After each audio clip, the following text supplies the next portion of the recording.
Hey, welcome, lounge lizards.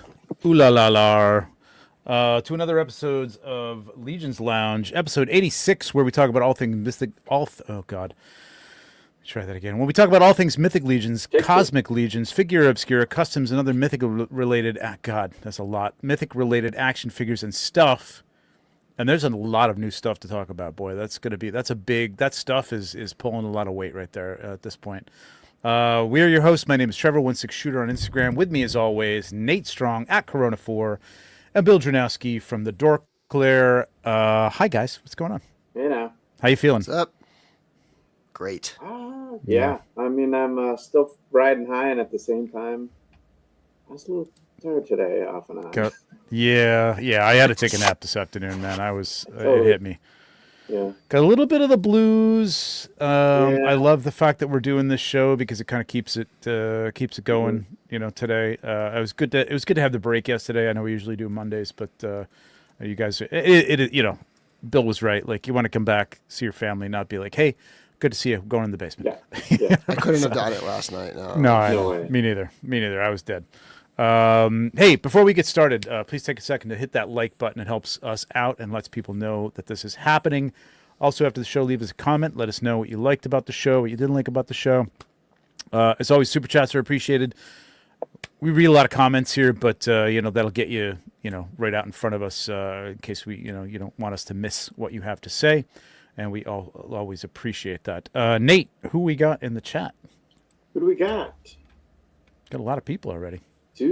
First up, Rob Zamora with the hey-o. Rob. El Spooky Zorro right there. Yeah, show off. There we go. Man. Let's see. Right after that is Steve with Articulated Times. Dave Orkin and Blake. It was so great hanging with you, buddy. Chris Johnson, Josh Brown, all these people. Kevin McCoy, J-Mac, we saw. Big Greg walking around with his blankie from that's right. Yeah, from his cape, Superman Rex. Yeah. Your brother. It's good to meet Tom. I'm TJ Williams. It's fun hanging out with Tom. Michael Carter, Rohin, Jeremy, Carver Custom. Govier. We learned Jeremy Govier. Yeah, we know. Yeah. Thomas, what's up, man? He was Thomas was still up the Monday morning at like 6:30.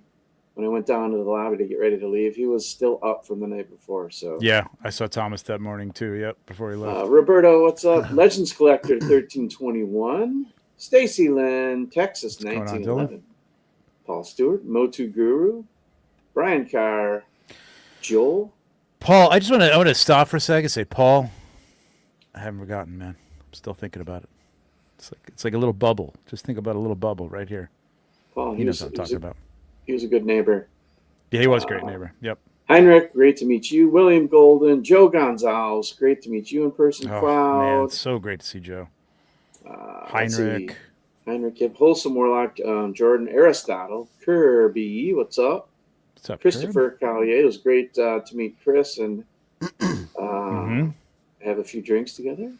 Absolutely. Let's see. Joe, the Drow Taylor Designs. Oz Stradamus Toys, what's up, Oz? Good to see Oz out there. Oz, yeah. Josh Brown, Guaisegwe, Javaria. Josh too. Guaisegwe is everywhere, man. Every time I turn around, he was there. He and his son, man. That was a great. That was awesome. Those two together. Doak, Michael Morales, Curtis Ackerman. What's up, Curtis? Brian Brink, my best friend in all the world. Mike V, that's me. Darla Ackerman's here. She was slinging capes like they were hotcakes, man. They were flying off. Yeah, shout out to Darla and Tanya. Like, when I brought my wife around, first of all, Darla gave her a little one of her little dragons in the little tube, man. The little awesome. Bubble. So cool, and they were so nice to her, man. It was great. Like, I know they're trying to bring her in to the Legions ladies. I don't think it's gonna happen. But they were super nice, man. It was great. I'll tell that story in a minute, but she was amazed by the community and like how friendly everybody was. Awesome. It was cool. Yeah. So anyway, continue. That's all right. We got Van Johnson. What's up, Van? Third Floor Toys. What's up, Van? Solo Center. Finishing it up. Nice. Sean, Alec, Alberto. There's another first time to meet up, and so good to see Alberto. Super thrilled to meet with him. Yeah. OK Figures, such a great guy.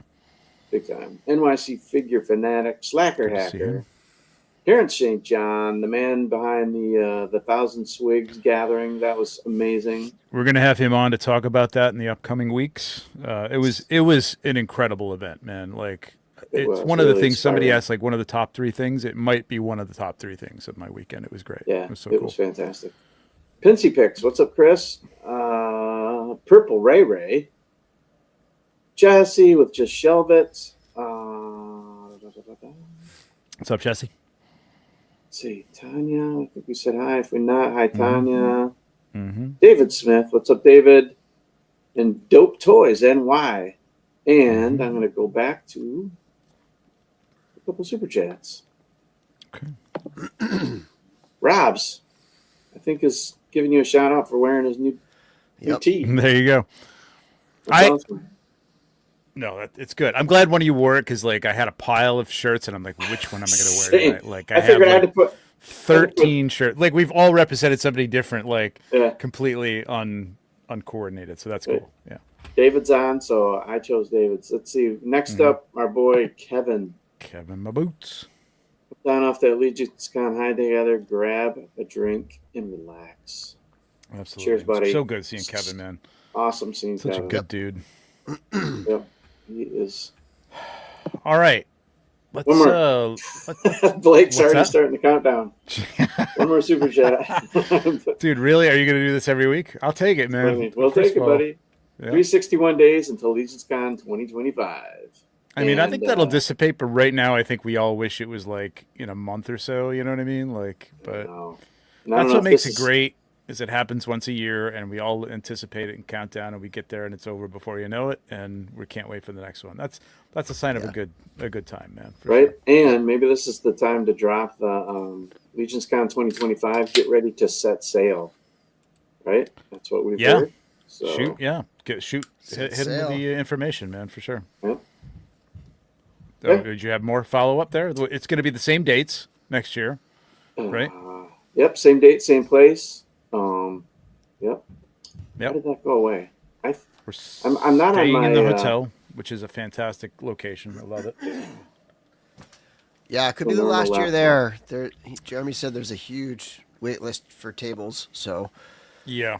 If they, but he also said he doesn't mind not growing beyond too much, but I think it's all going to depend on like, and this isn't like I don't think a judgment. This is none of his words, by the way. A judgment on his part, but like, does someone fit? Is it worth moving to a bigger location to get certain people in? Right. You know what I mean? Like, or is it like, hey, we've got the family here, and people are going to come and go a little bit, and it's good. I don't know. He's going to have to determine that after next year. We'd like to do a Legions lounge table, right? I know. I'd love one more table. Yeah, I know. It's going to be tough to get unless somebody drops out. Somebody doesn't want to do it next year. So we'll see. I don't know. I'm going to put in for that right away, actually. I forgot about that. Withdrawal therapy, absolutely, Roberto. It's like Curtis always says those post-con blues. Yeah, you're relaxing and then you're resting and then you feel like, oh, wait a minute, you know what I mean? Like every day. First of all, I don't know why I need on a regular basis, like at 3:00, I'm crashing and need to lay down for like 20 minutes, and like like con week, I'm like, I don't know, maybe it's the 5-hour energy drinks, maybe it's just adrenaline. I have no idea. Yeah, you're running on all kinds of adrenaline there.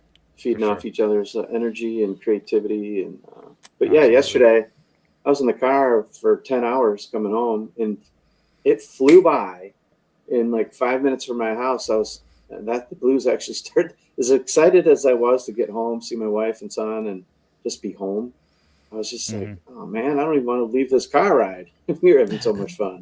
Right, because you at least you have the car ride with other people that kind of continue it, to some degree. Yeah. So by the way, I finally started listening to the Legion's Quest on my way home. Oh, nice. Oh, did you? So I got a couple episodes into that. Yeah. Oh, right on. Yeah, it's not scintillating audio, but it's we do our best. I think it's getting better as it goes along. Yeah, and I think each the more we gets better. the more we play, the more we know what we're doing, and we're not asking as much side questions and things like that. But like the thing is, for people who like I haven't played in years, or people who've never played, I think hearing all of that, like hearing you guys sort of do all that, is good. It's good listening. You know, it's good learning experience for listeners too. I think for people who don't know a lot about it or a little about it, like I think it's good. I think for anybody experienced, like it might be, you might be screaming at the screen, like, no, you idiot. But I mean, but this is what the whole thing with everybody knows what it's like to be a beginner, Absolutely. And this is what the whole thing, we're going to have Cameron on. We're going to talk about this thing down the line. So I don't want to hit on this too much, but like, I think that's going to be great. And I think that's what he did with one of the sessions, was had some people who'd never played before and walked them through it. And I think that was fantastic, because that's what the middle session was like, the session I went to was like that. Yes. It's going to be, it's a great game. I definitely want in when. You're in. You're in. Yeah, you're in. You're in. Yep, you're in. It's a great game. I think it fits so well into Mythic or Cosmic. Honestly, I think we could do a Cosmic Legions if he decides to do, build out that world and stuff. It's going to be great. I think it's going to introduce a lot of people to D&D, or who were D&D curious and just didn't know what they were doing. So, okay, what do we got? Any more? We got a lot of chatting going on here. So, we got 90 people. Yeah. Orc, Stephanie played. Joe played. Joe got in there, which was great, man. I feel like that wouldn't have been complete if Joe hadn't played in one of those games. Just so good. Yeah. Yep. Yeah.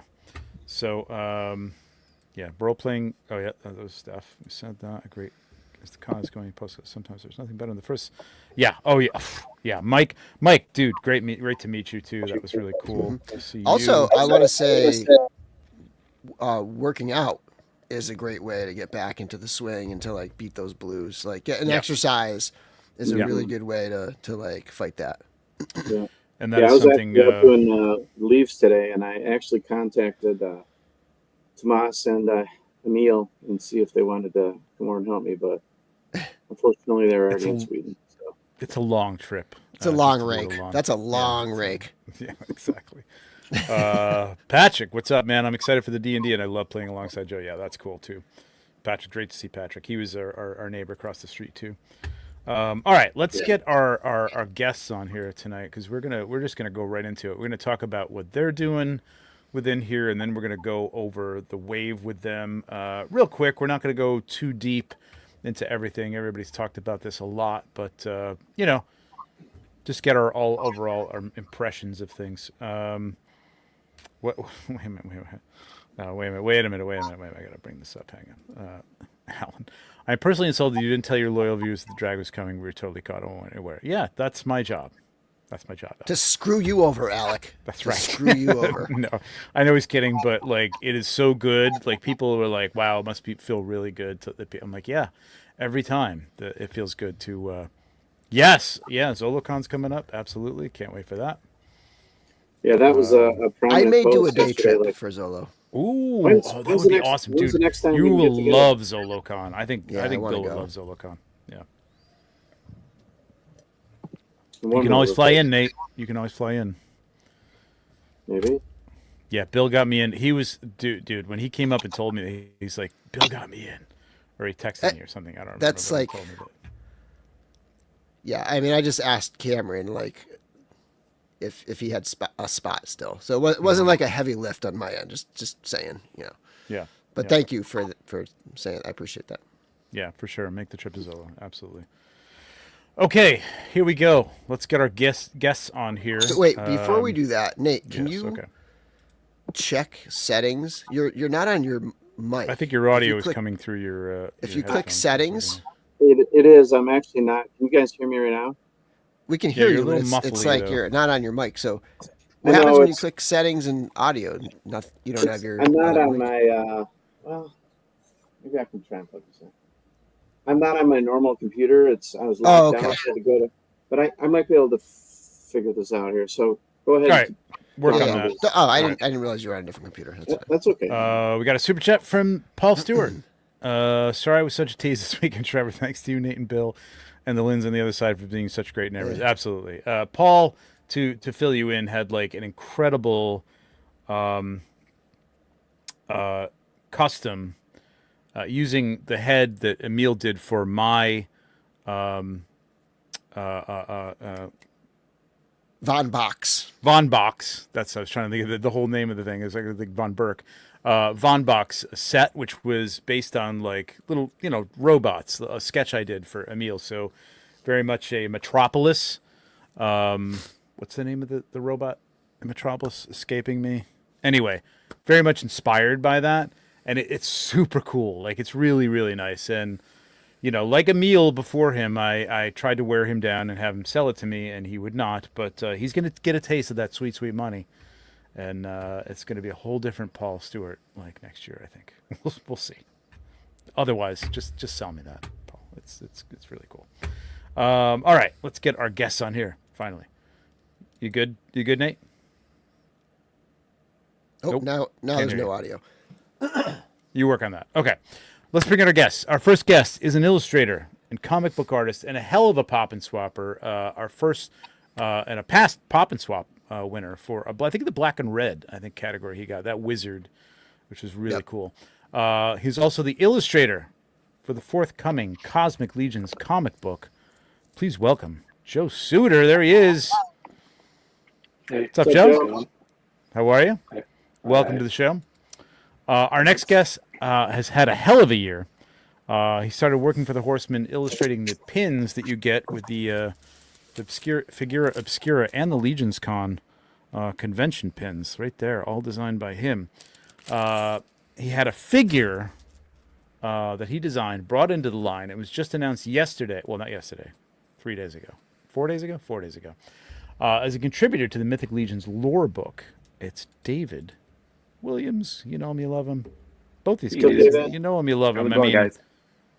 Two insanely talented people from this community is nuts, man. Like, again, going back to my wife walking around and just seeing the stuff on the floor. I mean, this wasn't even the stuff that you guys do a lot. You know what I mean? Like, I introduced her to David and she saw his stuff, but like, it was fleeting. You know what I mean? Like, but even after all that, she was like, this is amazing. Like, people are so talented and so nice. And they're coming from, like, I'm like, this is Mark. He came from Spain. This is Emil. He came from Sweden. It's amazing to her. She's in marketing, and she's like, this is an amazing community. And she told that to Eric Treadaway, too. Like, you built an incredible community here from, just a line of toys, man. It's amazing. Incredible. Joe, you got to make it next year, man. You got to be here. I'm going to try, yeah. Okay. All right. All right, so we're going to talk about a bunch of stuff tonight. Rob Zamora, David, Bail Batman for life. He's warming up on me. like Andor is. We'll see about that. Oh, come on. You sound like you could do the voice right now, David. Yeah, right. Bail. Yeah, that's my punishment. All right, so let's talk about a whole aspect of Mythic Legions and Legions in general, Cosmic Legions, really. This whole publishing area, man. Like, there's a whole thing coming down the pike with 2 books and now a comic book, which we have an Ashcan edition from the con that everybody got. If you were in line. It looks. Yeah. I was just going to ask, does everybody know what that term means, Ashcan? Yeah, Joe, do you want to fill us in, being up. the comic book guy? I've heard it before, and I've seen them before, and I used to work at a comic book store, so we got Ashcans and stuff. But yeah, Joe, do you want to fill people in as to what that means? Yeah, I think it just was preview they gave out at cons, and it literally they assume people are just going to throw them away. Right. Trash can.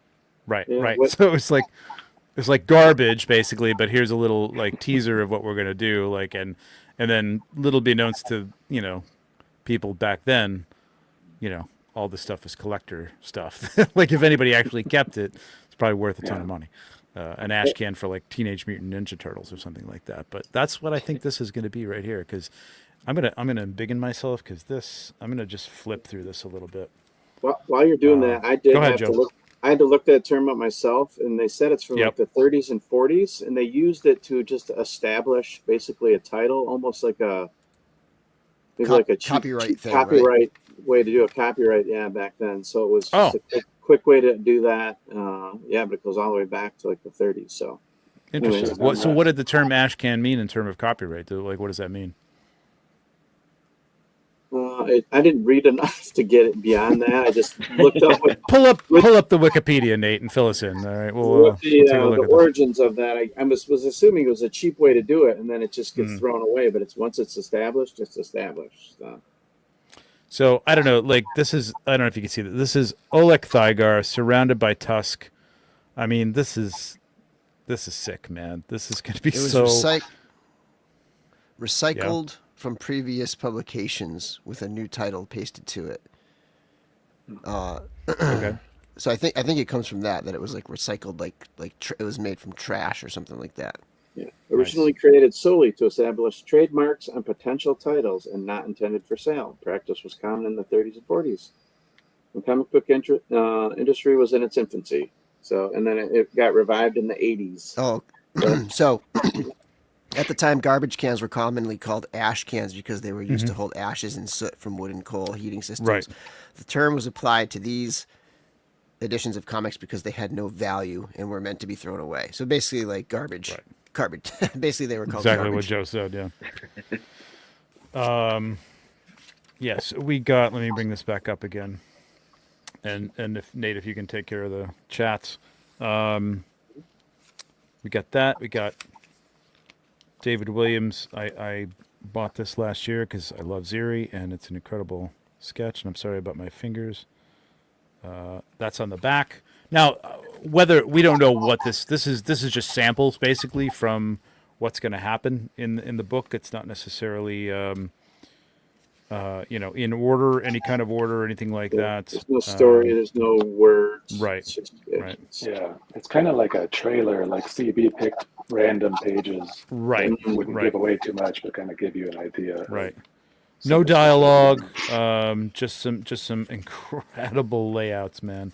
Yeah. Like I'll be honest. Like I wanted to be a comic book artist when I was younger, and like I got some blue line pages and stuff that I thought were cool, but man, my compositional skills, it's weird because I'm good at that now, but I wasn't good at that then. And I don't think I could do this now anyway. It's just like all those skills have gone out the window, but yeah, but you do composition on photography. All you got to do. Well, that's what I mean. It's a different thing, sort of. I kind of understand it now, and like, yeah. But I mean, you're telling a story. Like, I'm gonna just zoom out of here. Like, you're telling a story, and I'm trying to tell a story in one picture, which is one thing. But you're trying to like make action happen across multiple things and tell beats of a story. It's a whole different method of storytelling. I don't know if you want to like go into that, but like, so where did you start in this industry? What was your tell us your back? I'm going to pull up your page as well here. I used to be assistant art director for a fashion magazine called Metro.pop for like 20 years ago. Okay. And we did a comic in there for, that sneaker brand Asics. We did a 3D comic book in their magazine. It came with the glasses with the red and blue. Nice. And then I just, when like Blogspot and forums started popping up, I just started posting stuff and met some people online, and just going to San Diego Comic-Con and talking to people and showing them stuff, and then eventually someone gives you something to do. Yeah. all this stuff is the worst stuff. It's all old, and like all the good stuff is under NDA, and I can't show it. So not that right. I feel bad because that one that we stopped on was my friend's magazine, and I'm talking about it's the worst stuff. But yeah, no, I hear you. It's older. It's just the stuff I can show. Yeah, exactly. Yeah. If this is old and worst, I can't wait to see new and best. Yeah, I know. And you've posted some stuff up on the Cabal in the past too, which is how I think you kind of got in front of everybody. And I think Jeremy brought you up to the guys. And I was telling you beforehand when Jeremy mentioned this to me at IshCon. He said, we might be doing a comic book. And I'm like, oh, you know who you got? And before I could even get it out of my mouth, he's like, we're talking to Joe Suitor about it. I'm like, yes, perfect. Like, that's exactly what I was going to say. I personally can't wait to see you bring life to these characters, especially Ziri. Can't wait for Ziri to be. I'd love in that hash can that there's some images that look just like the one you just shared, sort of that rough sketch. I love like rough sketch stuff. Like if I could collect comic book art, like rough comic book art, like I would totally. I can't afford most of the stuff from the artists that I really love, but I'm gonna tell you what, right now, Joe, if you're selling any of this stuff, I am buying it, man. That's so cool to see the process. Perfect. Yeah, it's all digital though, so it's going to be printouts. Well, you're going to print it out. I don't care. I'll take it. Yeah, it's cool to see like on page like 5 or 6 or so. You've got the line art, like the inks, and then like when you flip to like maybe page 12, you've got the pencil sketch version of it essentially, right? Like this is the line art version of that. This is just like the cover, the pencil sketch version of the cover, and then you got the inked outlined cool version of the those. cover. Yeah, really cool. I love the roughs, man. Like that's my favorite thing. Polished art is always great, but like I love seeing like the sketches. I love to see this stuff. This stuff just makes me very happy. I love to see it.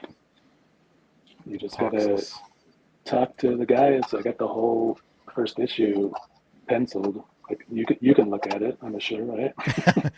I hope so, because I'd love to see it. Yeah, I tell you what, like the only time I ever talked to Jeremy about any of this stuff was at IshCon. It was a very quick conversation about some of the stuff that was coming up. It was about the sideshow stuff. It was about this, and it wasn't a lot of detail, And I tend not to ask him a lot of detail just so that I have like something to talk about, and get more information about. But man, yeah, I want to know more now. Now that it's out, I want to read the whole damn thing. Did you get that super chat for us, Nate? Nope. There This one? Yep. Mm-hmm. Joe, Drow Taylor Designs, $5. Thank you, Joe. A couple of my best friends and have helped me with my custom hats. Love you guys. There you go. Right on, man. Yeah, not in addition to having this drawing talent, Joe's an amazing. So, Joe, what before we get on to David, what got you into this line, and what got you into the popping? Because there are many. I have saved so many of your pop and swaps that I'm totally going to steal. I'm telling you right now that I'm going to have. They're going to end up in a picture because there's one that's like a very Warlord of Mars Martian that you use the Red Death for, and the head from one of the Tusk. I think the six-eyed one. It's so John Carter, Warlord of Mars, Frank Rosetta looking that I'm like, I got to take that. It's going to be mine. But yeah, what got you into the line? Like what how'd this happen? The Amazing's reviews. I think the Thistlethorn was my first, and Hadriana. I remember in his review, he had Hadriana on Valius, and I think that was like when I was like, oh, great, going to eBay, see what's. Yeah. And then it got worse because I was like, okay, Magnus doesn't have a cape, but he could wear Hadriana's cape if I had 2 of them. So do I need to buy 2 of her just to get 2 of that? And to be clear, Magnus doesn't really need a cape because he's just her assistant. But like that's just in my world, everyone gets a cape. Is your fair enough. Your part outs? Is that a direct offshoot of your popping and swapping and just having all these extra parts? Yeah.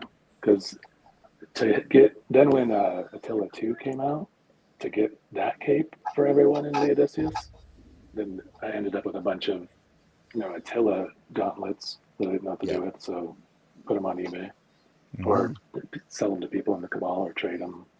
Yeah, pretty much.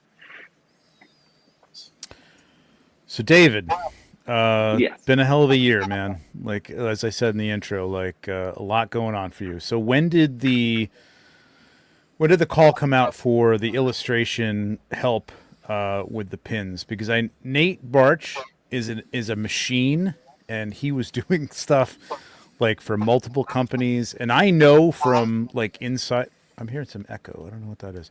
I'm hearing. I know from experience that like you are overwhelmed with stuff, especially they're ramping up and getting more and more stuff, and Nate does, Beyond Me does all the packaging and stuff like that. So design. So he needed some help. And how did that get to you? How did that call come out to you? Do you know? I talk to Jeremy fairly often, and it kind of started when I made that Buzz Off figure last year. Mm-hmm. And through that, it kind of like the conversation went a little more in the creative realm. And that's when he kind of brought up the pins, that he was like, Nate's got a lot on his plate. Is that something you'd be interested in? And, I mean, obviously I was more than excited to do that. And then it just kind of snowballed from there when they found a place to put Anthophileus in the line. Yeah. And it all just kind of like happened one after the other. There it is. There's the original right there. And I love that there's like I know, bruh. gifts in the. It always makes now. looking at the side of the page like you can't expand this like you can in Facebook. To like, bruh. It's good. I love it. It's amazing. Especially that one. It's very good. It's like pretty much perfect. So then you got started talking to him about. I'm getting some buzzy. Nate, is that you? I'm not sure. I'm gonna mute you for a second.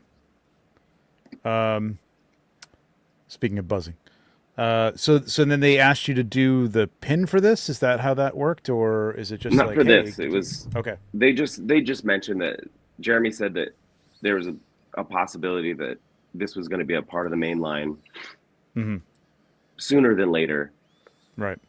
And then it was just like change of topic. He just brought up the pins, and it wasn't until a few months before IshCon that he was like, "Are you going to make it to IshCon? Because Buzz Off's going to be there. So if you can make it, that'd be great." I have this head now. This is mine. Oh yeah, you bought that. I'm so good. Yeah, you got I bought that. it. I can't wait. Wow. So you knew when I saw you at IshCon. It's funny. I was kind of tiptoeing around the whole thing, and like, then we kind of like figured out that I kind of figured out, or you let me know that you knew what was going on before, or was it afterwards? What is it after the whole thing went down? I don't remember. No, I think it was right before. It was the day before. I think it was right before. Yeah. Yep. I think the only things I didn't. But know you hadn't about seen the picture that I took. I hadn't seen the That pictures, and I hadn't seen the bio or anything. Right. I just knew it was going to happen. So. Yep. Yeah, it's amazing. So then you got that, and then the other day at GCon, you got announced, and it was really cool. You shared this on Facebook. Jeremy said the third artist who's going to be joining us or is going to be part of the lore book. Which, what are we calling this? The first? No, this is the rise of the Dark Rise of the Four, Dark Four. right? Right. Yeah. That you're going to be providing illustrations, and I don't know if I have. Let me see if do they have it up anywhere on Four Horsemen. I don't think so. I know you shared the video, and it's in the video. So if you've watched the GCon video, there's a little image of the page.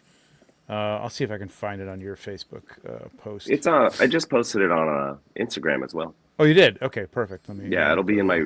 Apparently, it posted as a reel, but whatever. Oh, okay. Let me go to Reels. Oh, there we go. But, yep. Let me share this. Yeah, so they called it out during the show. Let me know if the audio. I think I turned the audio off, but let me. I don't know if this is going to make it. Can you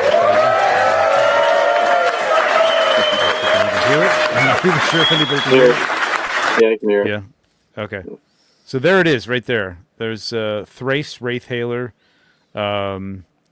This is apparently. I'm just going to call it out because you put it up there. This is apparently a new chapter here that I don't know if Jeremy's ever read this before. So if you want to freeze frame that or go on to David's post or the Four Horsemen's post. You can probably read all that. But yeah, this I think is cool as hell. That this is going to be part of the book because I love illustrations like this. It's going to be amazing, and I mean, there's a lot of text here, and to break it up with images like this stuff and Nate's stuff, and some of my stuff, I think it's going to be great. It's so good. I think this was necessary. I mean, Nate's illustrations are beautiful and full. I love your black and white work. I don't know if are you gonna do any color work for this? Do you think, or are you gonna do? No, I believe it's going to be all black and white. I love it. Mostly filler stuff. At this point, you guys all know exactly as much as I do about the book. Yeah. I've seen a few pages, and that's about it. Yeah. I told Jeremy I'm ready to start whenever he is. But they've got a lot on their plate no matter what. Oh yeah. So whenever it's time to get it going, I'm ready to go. So are you actively working on this now, or have you been actively working on it? Oh, I haven't touched it. I haven't done anything. Okay. That's what I'm saying. Like that picture that's it. Yep. That's okay. All right. But I'm Thank sure God. I'm asking that for my sake because like I'm still working on the 10 years thing. Like I still got to take a lot of pictures for that thing. So like I think there's some stuff that needs to be done for the lore book, the Rise of the Dark Force. So I'm glad that you've just started and I still have a little time. Yeah. And the latest, I was just going to say the latest delivery date on that is he's hoping ends in next year. Ideally by LegionsCon 25, but yeah. Yes. I think figures are always going to be their priority. Yeah, of course. And then the kind of new media is going to be secondary. And then with speaking to Jeremy, I think books take a lot less time than making an entire figure wave, So once all the art's together, it's a matter of just a printing press and go out, Yeah, I think once it's done, I know that like in writing this with all the lore, it's going through editing, and I think it may have been more than. I get the impression. I haven't asked him this directly, but more than maybe he even thought in terms of time wise, because I know when we started talking about this, and I know how long it's been, and I know that there was a hopeful timeline for things, and it just things take time, man, and it's a big undertaking. It's a lot of writing. You definitely need some people editing it. So and remember, it's it's not just a lore book. It's a novel. It is a novel. It's an illustrated novel. So that I think in that respect, having professional editor is essential. Absolutely. Yeah, it was an exciting moment. I was really glad to see both of you guys like called out there. It was fantastic. I'm like so looking forward to media. Now, Joe, do you know, is this like, so the ash can, and a lot of times the ash cans are a little small, things like this, but we're going full size, right, on this, like a full size comic book? Yeah. Okay. Yeah.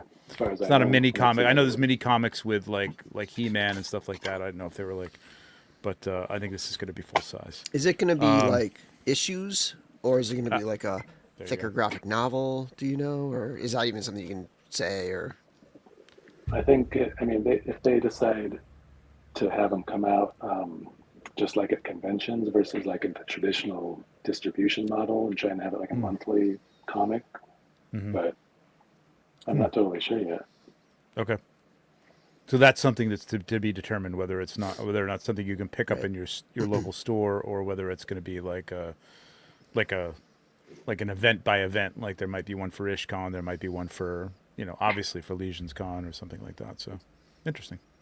I thought I remember them saying they were hoping it was going to become a series. Okay. They Matt Rodriguez is in comic shops, I believe. So like he'd be a good resource for them to touch base with, I bet. Yeah, a lot of people, the Meta Travelers guys are doing a comic. I don't know how they're like distributing I picked that that. up. Yep. It's beautiful. I haven't read it, but I flipped through. Fantastic. And I have to make a call. Get a copy. I forgot. There's so many things I names forgot. involved in that too. Oh my god. Yes, absolutely. So I can't wait for all this stuff. I mean, are you guys like thrilled with this? Like, Joe, are you really like excited to be working on this property itself? Yeah. It's been great because I mean, I've been working on some of my own like creator-owned stuff, and I can sit there and like second guess myself and like just think things into the ground. But with this, I know exactly what I'm doing and exactly what everything looks like. Yeah. Well, maybe not the backgrounds yet, but the characters. Crashbox Customs. But yeah, no, I mean, I know. Like it's like you literally have, figures to work from. Like I know a lot of like I've been contacted by like official Star Wars illustrators before. Like, hey, I know you have a lot of hot toys. I know you take pictures of them. Could you like, can I pay you to set up a shot or a pose or something for me to do? It's wild. Like I had no idea that was a thing, but like you've actually got, you can just pick up a figure and like, hey, there you go. That's what it looks like from that angle. It's amazing. Especially like with lighting too, like on like Oleg on his skin, to like be able to see how that's going to play out. Yeah, it's kind of scary. Last night I started a new page, inking it. And I thought, oh, this page will be quick, and I inked just the head of this character, and it took an hour because of how complicated the design is.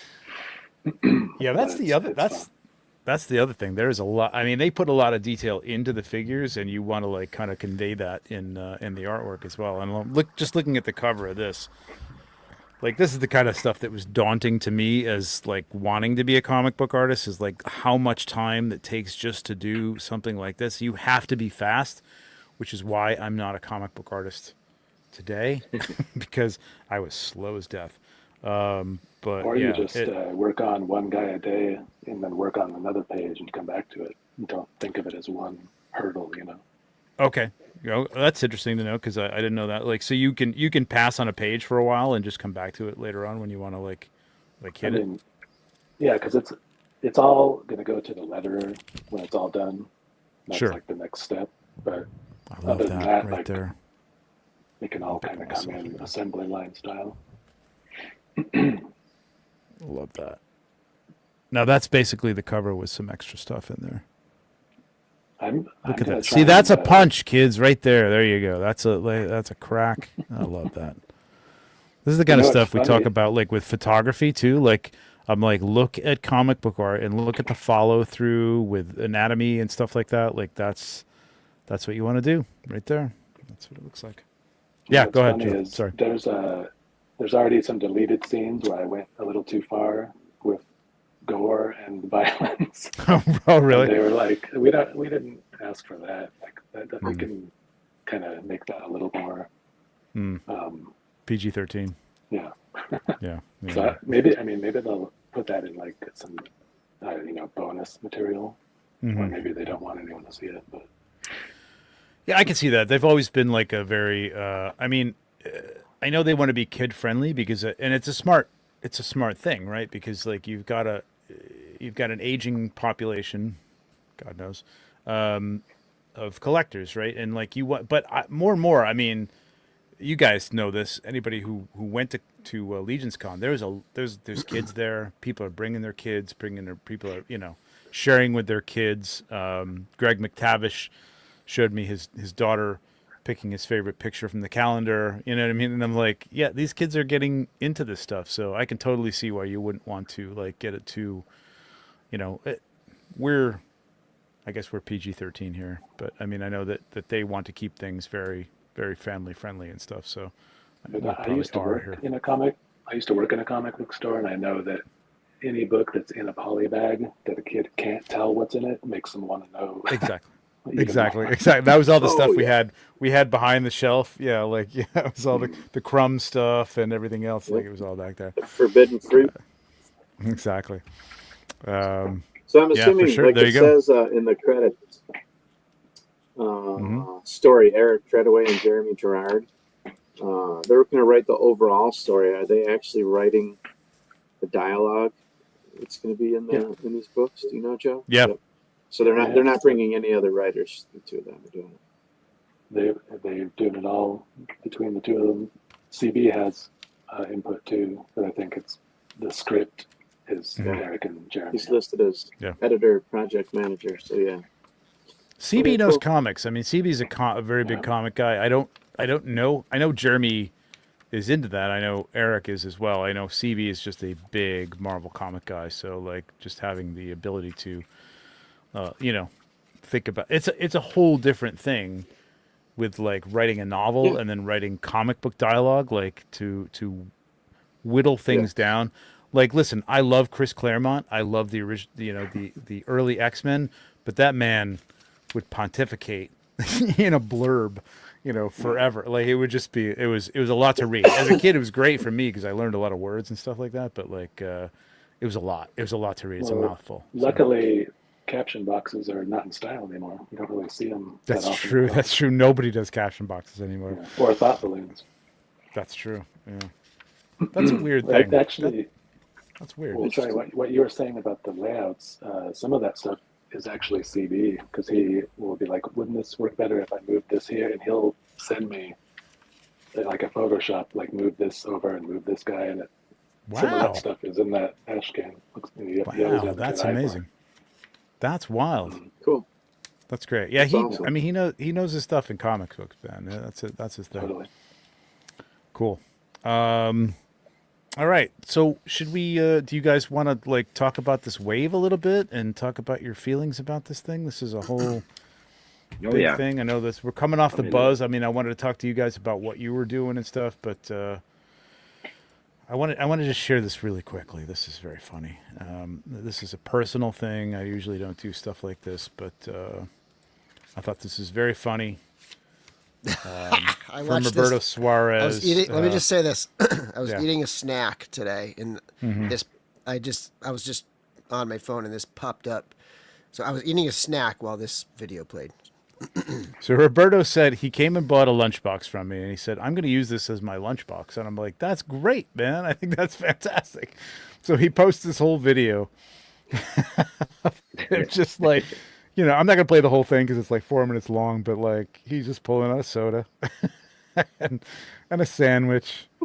And awesome. super cool guy, man. He's the best. Roberto is so rad too. Like, I love that guy. Yeah, I know.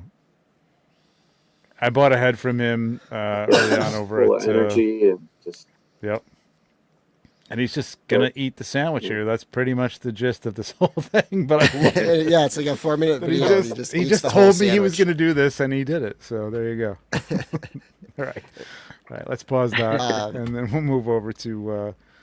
He and I pranked Brian a little bit. Brian was like getting ready to leave, and there was somebody who had made a big order, and they had left it there for display, and they were coming back to like wrap it all up and be very careful with it. And Brian was like super, focused on that, and so he wasn't paying attention. And I had gone over there to just say hi and stuff, and he had the Astromech, the little Astromech droid, which I tried to buy last year, and you did not sell it. I forgot about that.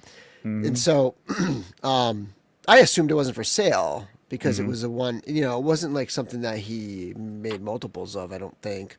Right. So I just assumed it wasn't for sale, but I was like curious about his little QR code, because he always does crazy stuff. You know what I mean? He's always got some cool marketing thing. And so I was like, I just scanned he's great the at little that, barcode. And I saw that the Astromech was for sale.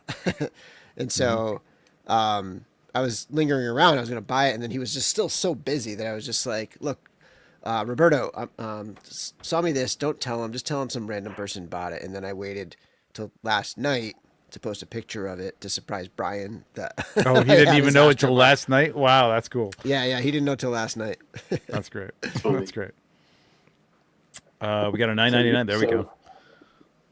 Go ahead, Nate. So you just said, I want to make lunch boxes, and it happened? Yeah. It's just that easy? Yeah.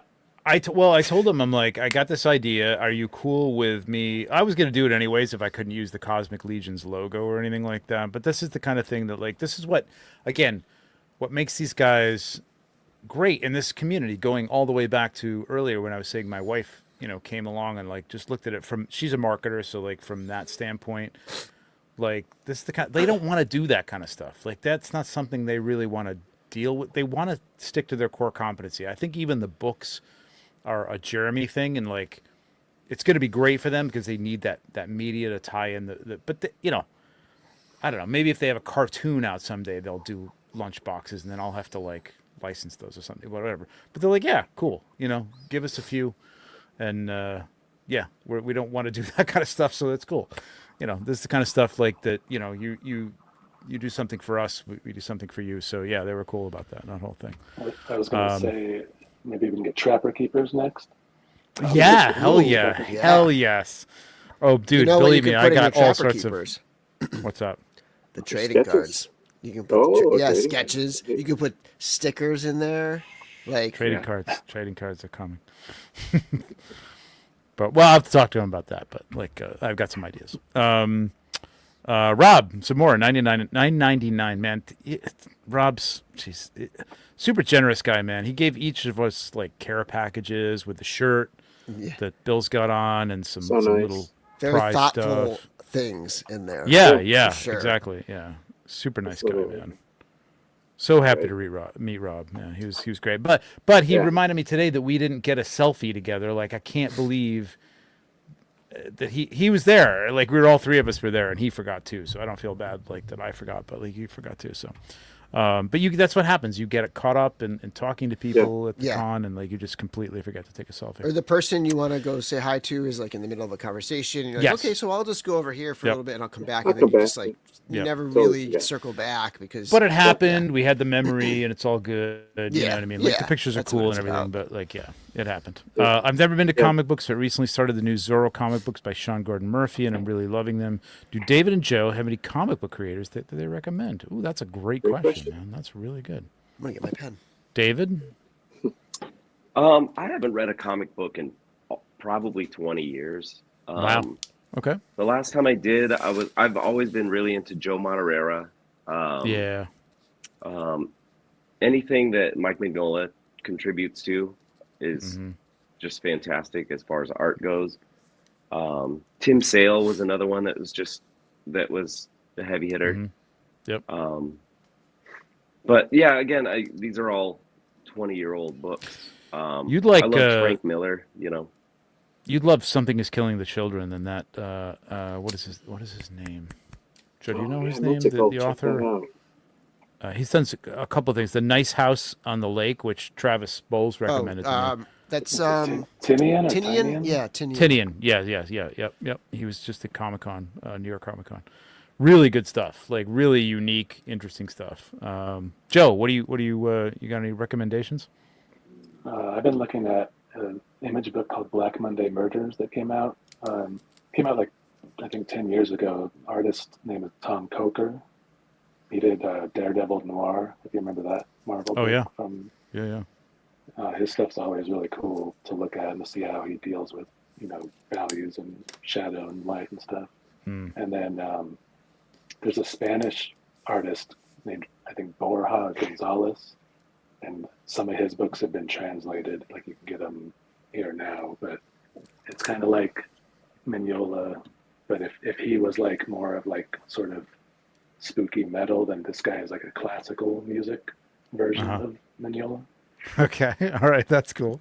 That's the best way I can describe. Description. It's hard to describe, you know, what something art looks like, but I love that contrasty stuff. I mean, I was always a big Frank Miller fan, man. I love that stuff. I don't find it's something that it's weird. Like it's something I strive for in the photography, but I don't really achieve.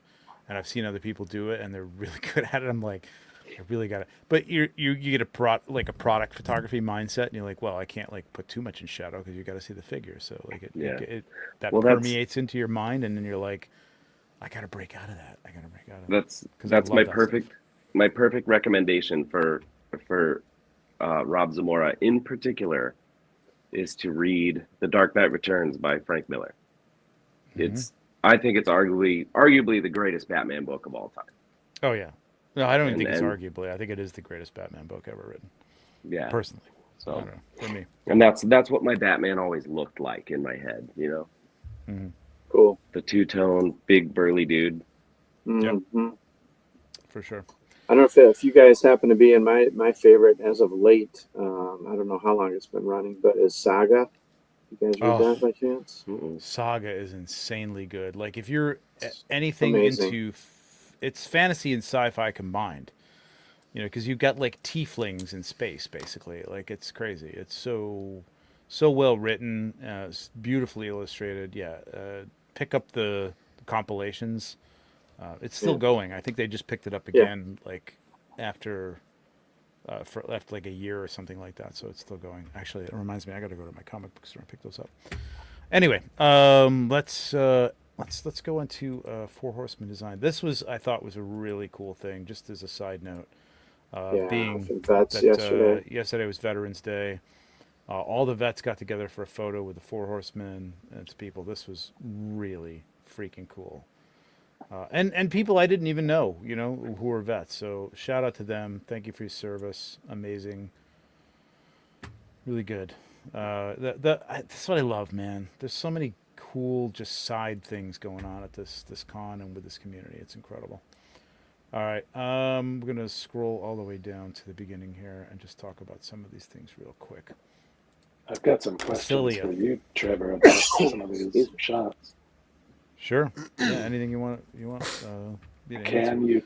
Can you tell us what's under the visor of that new Silver Knight that comes with the book pre-order? Or part of it? Can I? Jeez. Do you know? You obviously know. I don't even. Yes, I do know, but I don't know if I can tell you. You know how it goes. If we didn't show it, I don't think I can tell you. I can tell you maybe off screen. Like, can you tell me if the Otho armor matches any other knight armor that we've got or coming out? Here's the thing, like Blue Shield? Joe. Here's the thing. Let me go to the Otho. I'll skip to that just for you. I have about 2 hours with these things to shoot and put back in the box before I have to move on to the next thing. So like a lot of people will say, hey, does that skin tone match X or Y? Does that thing fit on B? And I'm like, dude, I have no time to try any of this stuff, man. It's just in and out of the box. But does the armor match anything? I think it's close to the Valiant Knight, but I can't be 100% sure about that. And I hate who to ask that because people get who's that? Joe Vassapolo is the one to ask. Yeah, Joe Vassapolo is the guy. Yeah, just looking to see if he's in the chat. But and this is super prototype, so like it's really early on. I mean, obviously this is pretty much what it's going to look like, but in terms of like, I light it and then I look at it and I go, oh, we didn't do any turns for this, so the turns would determine, like, for the most part, what the color is kind of like. But honestly, I think it's pretty close to the Valiant Knight metal. I think. Because I thought the soft goods looked like they might match the old 2.0 Knight Builder or the Blue Shield soldier that had the stripe going down the front. But maybe not. Blue Shield. So it's a very Otho blue, like, which is more of a medium blue than the turquoise that I think is on the Knight Builders. So it is more in line with what Otho originally came with. Okay. I think this blue pretty much matches that blue. Maybe not exactly because it's material, so they're dealing with whatever they can get. But I know that this line is supposed to be. I'm not really like. I know that this is like the Attila 2.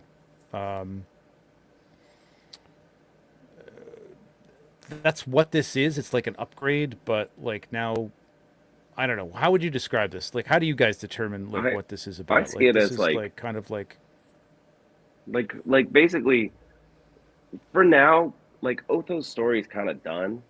There's no reason to write him into a new wave, but right, and they don't want to like release a pick new up a spot. Otho. Yeah, but since he doesn't, he was pretty fully realized when they made him.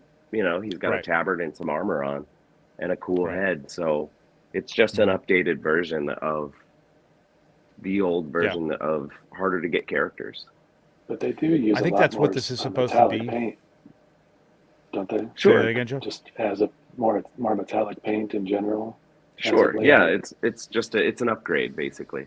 Oh, it's definitely more metallic than the original. Like kind of you look back at those some early nights and they're very like kind of a dull gray. They're the silver, but like they're that early silver paint. Like it's definitely more shiny than that. It's more Valiant Knight than the early Otho. But the blue, I think, is pretty much, again, pretty spot on with the original blue that he had on.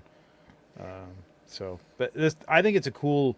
Yeah, I think you're right, David. I think it's like instead of taking a slot up in a wave of regular figures and or even doing like an All Stars thing, this is what it's going to take the place. Like we're going to have a couple of figures that were older, people want, but they weren't really up to snuff, or they were just so early that nobody really wants to spend.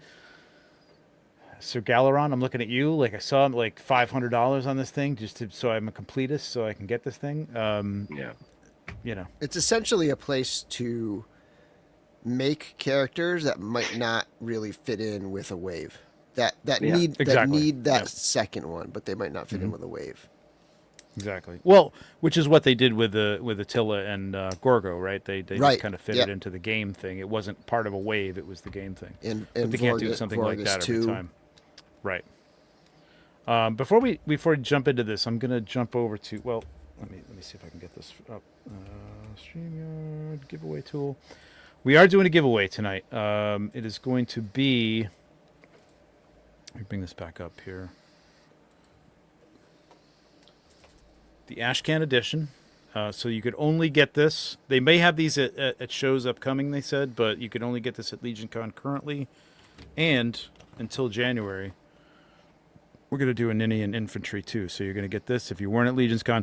I do ask if anyone was at LegionsCon, maybe give people a chance to get. I know it's free, but people who weren't at LegionsCon couldn't get this, so if you're feeling generous, maybe don't enter. Let people who weren't there able to go. Yeah. So give me a hashtag for this guy. Ash Snake? No, that's not good. Snake Man? Snake Can? I don't know. Somebody suggest a hashtag for this and we'll put it up. We'll just say Man. What's that? Snake Man? We'll just do Ninian. Okay. Let me share this really quick so we can get some people entering this. So hashtag Ninian. Did I spell that right? Yeah, Ninian. Right? Sure. Yeah, that's right. That's correct. Yep. All right. Hashtag Ninian. If you weren't there for LegionsCon and you weren't able to get one of these things, or even if you were at LegionsCon and you couldn't get one, but I would ask if you were to let other people have a chance of getting one, because they're not going to have them for a couple of months. So. Oops. Where'd that go? What's up? Man, the comments are coming in so quick. Here's one. Here it is. Can we enter for a friend that didn't go and isn't in the chat? I mean, Rob, I would for you. Yes. Yeah, sure. As long as you're trying to help if you're a buddy good out. person like that and you're going to help somebody out, yeah, for sure. Trevor's not hot dogs is not the hashtag, but I appreciate that, Jordan. All right, let's go back to the wave. Basilia.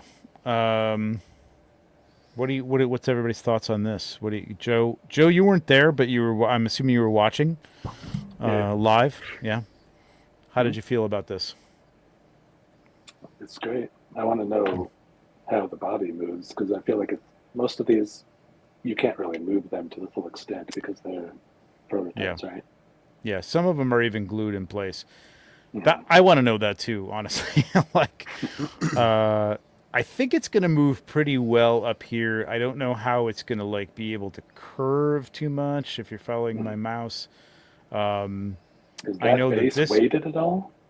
At the lower part? The base is flat right here. So this is a turn part, from here to about there on, I don't know if we have a side view. Yeah, to about there is one piece. Is it weighted? I don't know, but it's a solid piece. It's not rotoed. So, and it comes with the other links. It comes with a little stand too. Doesn't it come with the other links to make the tail straight, essentially? Yeah, so like it's not shown in this because they didn't give it to me, but like if you look at the snake, the sentry, you can change out that curved piece for a straight piece. So like Basilia can fly, obviously. So in this original shot, like I had her strung up, and I'm like, I don't even know why I bothered to do that, because I was hoping to get a little bit more of her, but I couldn't do it and get detail in the shot. Right. So she could have just been standing there, but she was hanging. But she can fly, so you can have that straight piece, and then obviously the tail, as they described, from about I think probably here is going to be bendy. I think most. Which sense that'll be pretty heavy, also. Right. That'll be pretty heavy, exactly. If it's that rubbery stuff. Mm-hmm. And it's like I said, it's a little bit flat. And they gave me a stand which is similar to the stand with the Talon Bearer for the dragon. Mm-hmm. So I don't know if that's going to be. There was a little hole in the bottom of this, like almost like a peg hole for a stand on the bottom of all the feet. I'm assuming if it was on here, it's going to be part of the final product. So there may be a stand that you could actually peg these two snake figures into that will kind of hold them steady if they don't stand on their own. But that makes sense. I think this being a bendy, you could sit it on the ground and like totally balance them with that. And again, like you said, David, this is going to be a little heavy being a bendy piece. So. I think also when they revealed this figure, it was one of the funniest like throwaway comments for the whole reveal was Iz Ramirez running up and hugging the guys and saying, "Thanks for making Iz Ramirez a girlfriend." And Jeremy very quietly goes, "Yes, Iz Ramirez has a girlfriend." It's my favorite part. True. Funny. I miss that. My favorite part was the buzz about this. So Jeremy and we talked about this, and he's like, I want to tease the Ninian infantry in the background, and I even want to tease the snake sentries, the serpent sentries in the foreground. And he was thinking 2 of them, but I was like, I think if I put another one here, and I only had 1, so I would have had to Photoshop duplicate it, or shoot another shot and layer it, but I kind of wanted to keep it out of focus. I mean, it's enough where you're like, whoa, what is this dude? And then these guys in the background, I know some people saw them, but since their lower half is fairly, like if you really study it, you see they'd have legs, but they're fairly obscured. But even so, they have different, pauldrons and things like that. So it was fun. It was a really fun way to be like, start that buzz. Then they put it in the diorama in the back, and people started to see it, and after the Valiant Night 2+2, it's like, okay, this is something you need to look for tomorrow. You've done that with most of the reveals. Like there's always like a blurred out somebody who's coming up next. Have I? Yeah, there's been a couple. I think like you can see a leg or an arm or something from something. I think it was. Oh yeah, there wasn't a couple of cosmic things. There was a guy in the background who was coming up in I think in the same wave. Yeah, and these guys were coming up. We haven't done it with something that's coming out like the next day, but yeah, that's what I mean. Like something that's coming up in the wave. Right. It was cool. So then you got this guy. Just to go back super quick, I mean, that was a stellar thing to kick off the. Oh yeah, man. To G-Con. I mean, to come out like with something as beautiful and colorful and unique as this, it's like, whoa. Look at the detail in this face. Yeah, when you zoom in on that, it's pretty amazing. It's stunning. Yeah. Seeing her in person, it's an incredible paint job. Yeah. Mm-hmm. The detail on the feathers and the body, and these arms being all new and everything, it's really wild. I had no idea when they told me they were doing Basilia. I'm like, I don't know how that's going to come out. Yeah, I was right in front of it. I was probably the closest person to them as they plopped on the table, and I was taking shots, and this was the first one, and I got right up close and I posted it in like man, people were commenting like crazy. Like the reaction to like those initial, like just that initial reaction was crazy, and more so than any other year.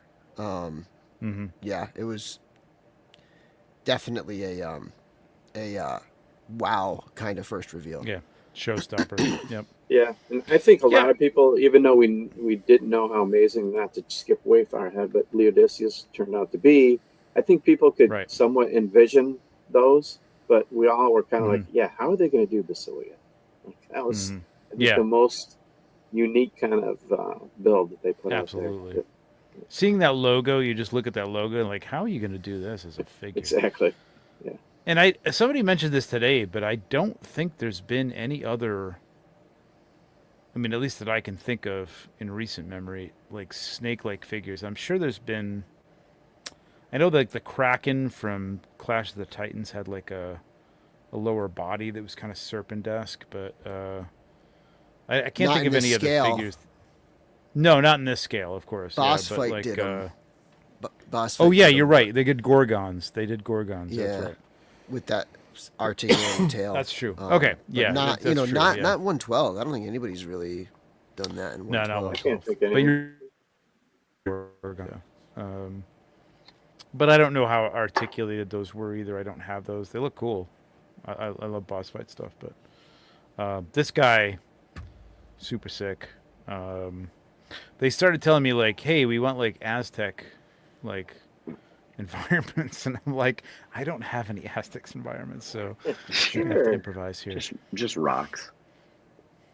Yeah, just rocks. Where you like, I've got green Olmec and Maya, I can do those, but I just don't have Aztec. Yeah, exactly. Yeah. I've got every other culture on the planet Earth, but I don't have Aztec. But I just figured like some bright sunlight and stuff would like give it that feel. I thought the colors and everything like looked. The colors are wild on this thing. Super man. It's colorful so cool. wave. Yeah. The accessories too. I love that crazy like mallet sword thing. Yeah, and that's traditional, right? Like they took that for like some an Aztec traditional thing. weapon. Yep, and I know Iz was all about that. Yeah, which is cool. Yeah, I like these how I the love it, feathers man. are. Hmm? I was just gonna say the feathers are a separate piece to that sword. It's a neat touch too. It looked like at first that they were. Oh, you mean the part of shield? I'm sorry, the shield. Yeah, I'm still tired. Yeah. Yeah, I think that was a neat touch that it's a separate piece. Yeah. So you could take it off. They're not attached to it. They can hang there, or they can you could take them off. This is just the dwarf shield, but they, the great thing about like thinking ahead, like switching out these little middle pieces, like they've done with the cosmic shields up to this point. I think that we've gotten in hand anyway. You can switch this out for a different interior. So this is different than the dwarf shield that is the same shape. So does that piece, is it the same size as the cosmic insert? Like are they the same connection? That's a good basically? question. No, I don't know that. That's a good question. Joe, you got the good questions today, man. I don't For know, all those man. people that want to put like a hologram piece of glass on that. Yeah, I know. Somebody will figure it out. God, I wish there was somebody else I could consult from the community. Like every time I do these things, they're like, "Hey, what kind of questions would you ask if I was like, if you looked at this? Like, wait a minute, measure that thing. See if that fits."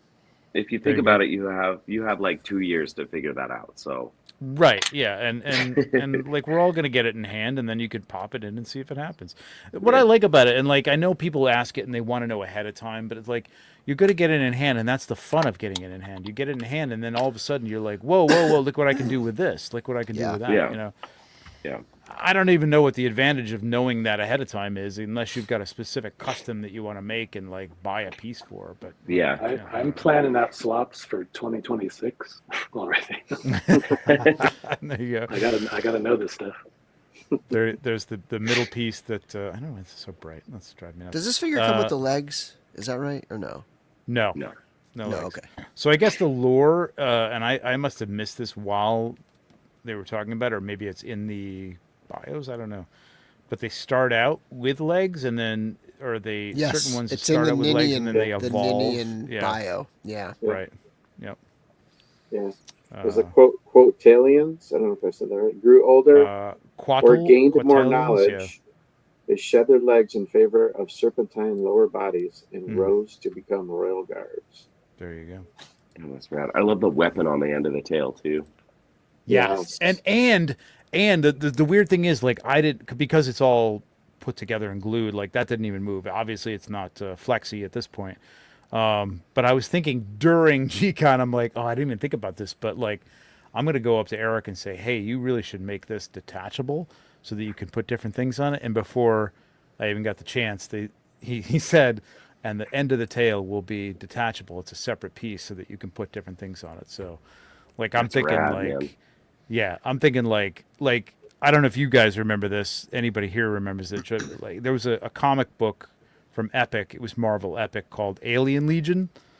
And there was a snake dude, you know, with an upper. They all had like the same sort of uniform spacesuit or whatever, but it was all modified for the weird alien shapes that they were. And they had a snake guy, and I think there was something like a laser on his tail or something like that. But I'm like, oh, I'm totally gonna make that guy right off the bat.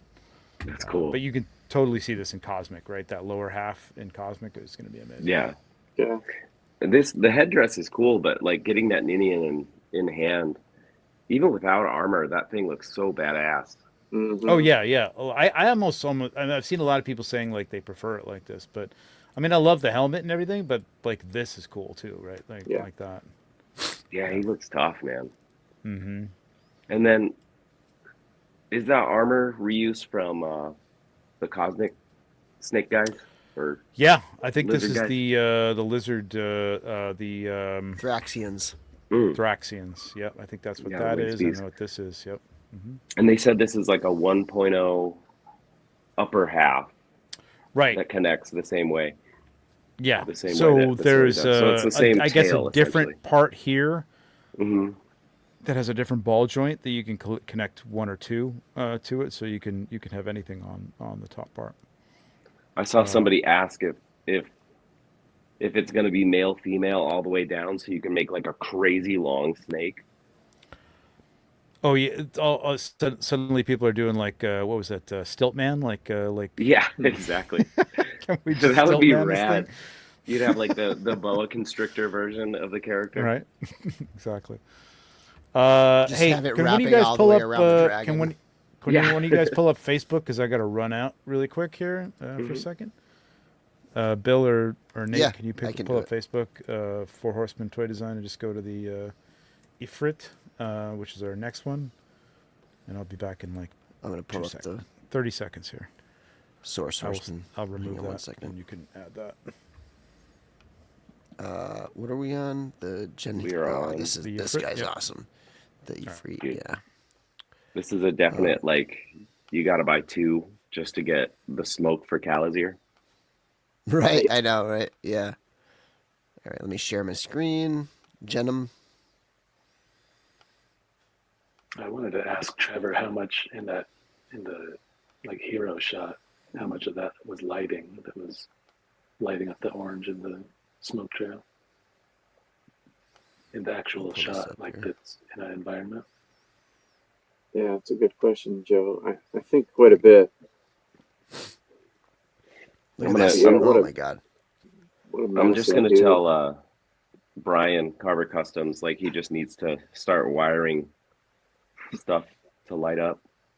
Right. Yeah. Right. We'll figure it out. Those like the like strip light, right? Like right through the middle of that smoke tail. Yeah, this guy looks wild, man. I mean, Calazir was probably my favorite figure from that Poxus wave. So me too. This is gonna be, this is essentially a variant of that. It's so cool awesome. Opponent. Yeah, this is gonna be weird for my display setup, because I try and keep everything in continuity with the story, but the fact that this is so far in the past, I'm still just gonna display it all together. There's some little almost tattoo details on there. I don't know why it's spinning like noticed that. Those. Yeah, it's real similar to Calazir's stuff too. Like his decoration on his forehead is the same or similar. Right. Yeah. Like, But they said like that cracked.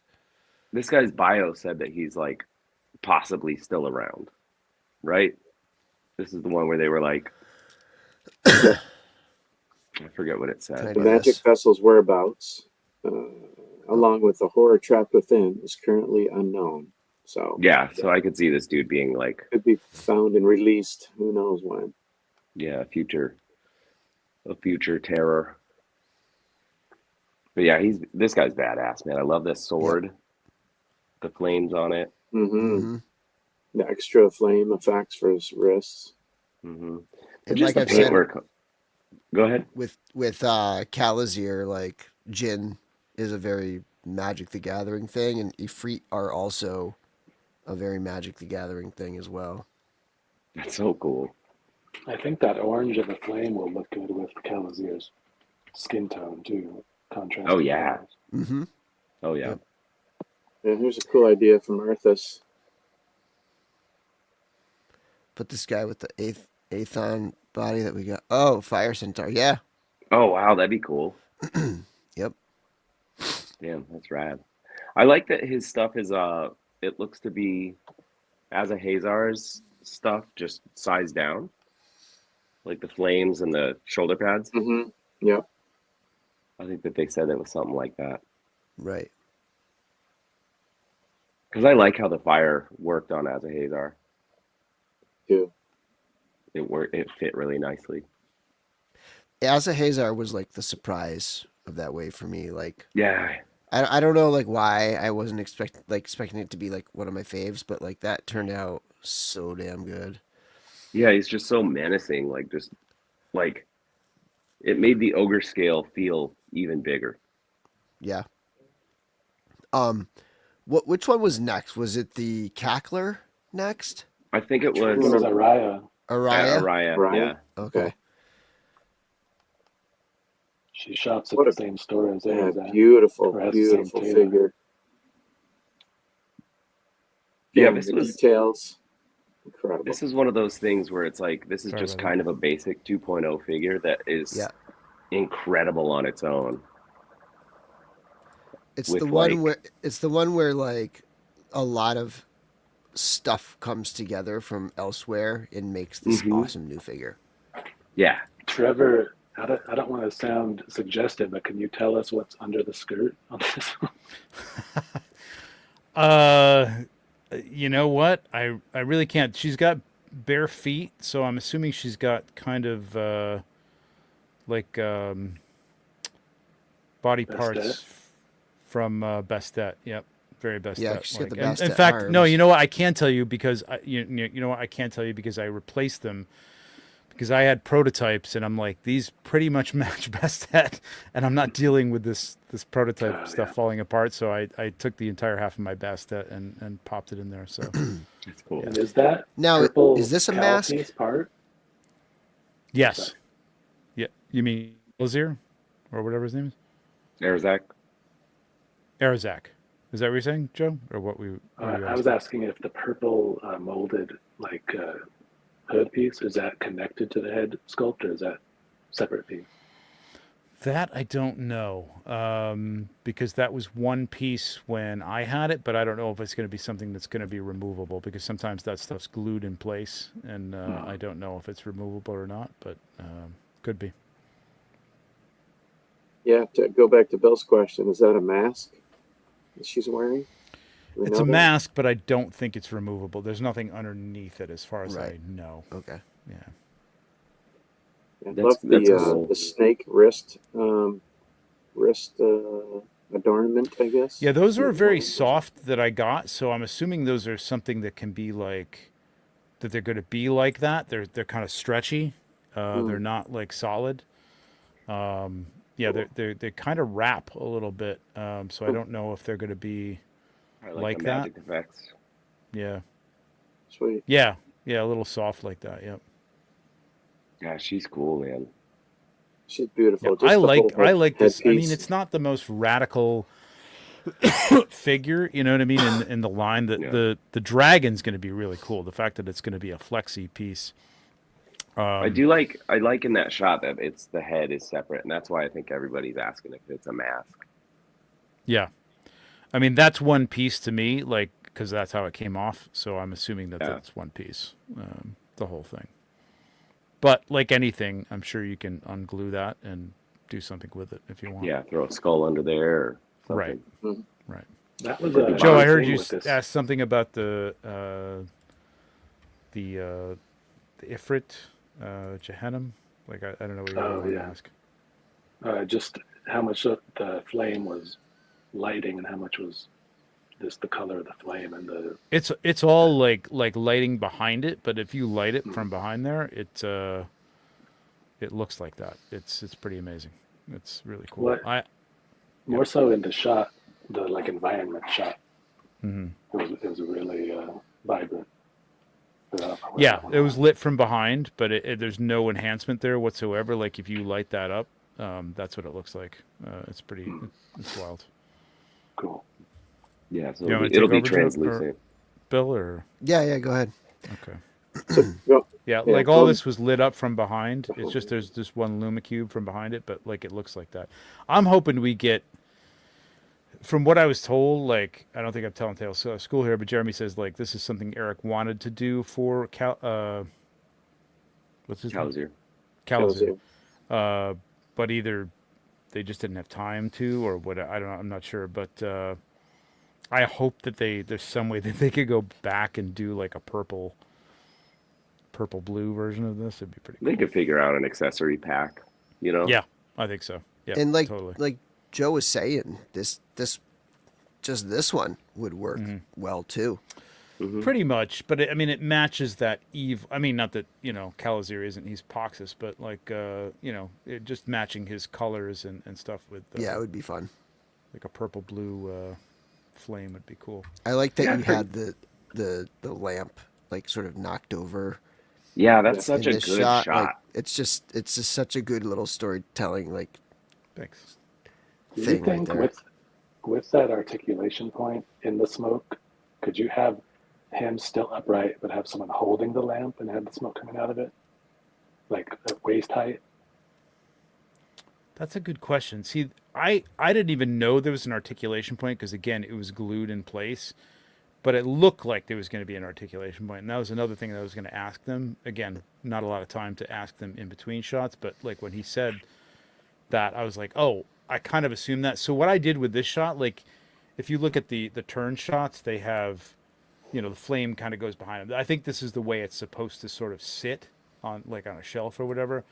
I twisted it so you can really twist that waist kind of anywhere around that piece. So it's almost like it's 2 points of articulation. Obviously, you could have it twisted anyway, and then the bottom could twist a completely different direction. So you could get a lot of motion out of that and a lot of movement out of it. Whether or not you could have somebody holding it at the waist, I'm not sure what the articulation point is, whether it's just a swivel, around, or whether it'll move up at all. But see, I would say probably not. Isn't the color of the sky similar to Calazir's skin tone? Isn't that kind of a preview of how those colors would look together right there? Yeah. Almost. Yeah. A little bit. Yep. Shout out to Carver with all his torches. Yeah, man. Those look great. Hey, before we move on, can we go back to Aria real quick? Go back to what?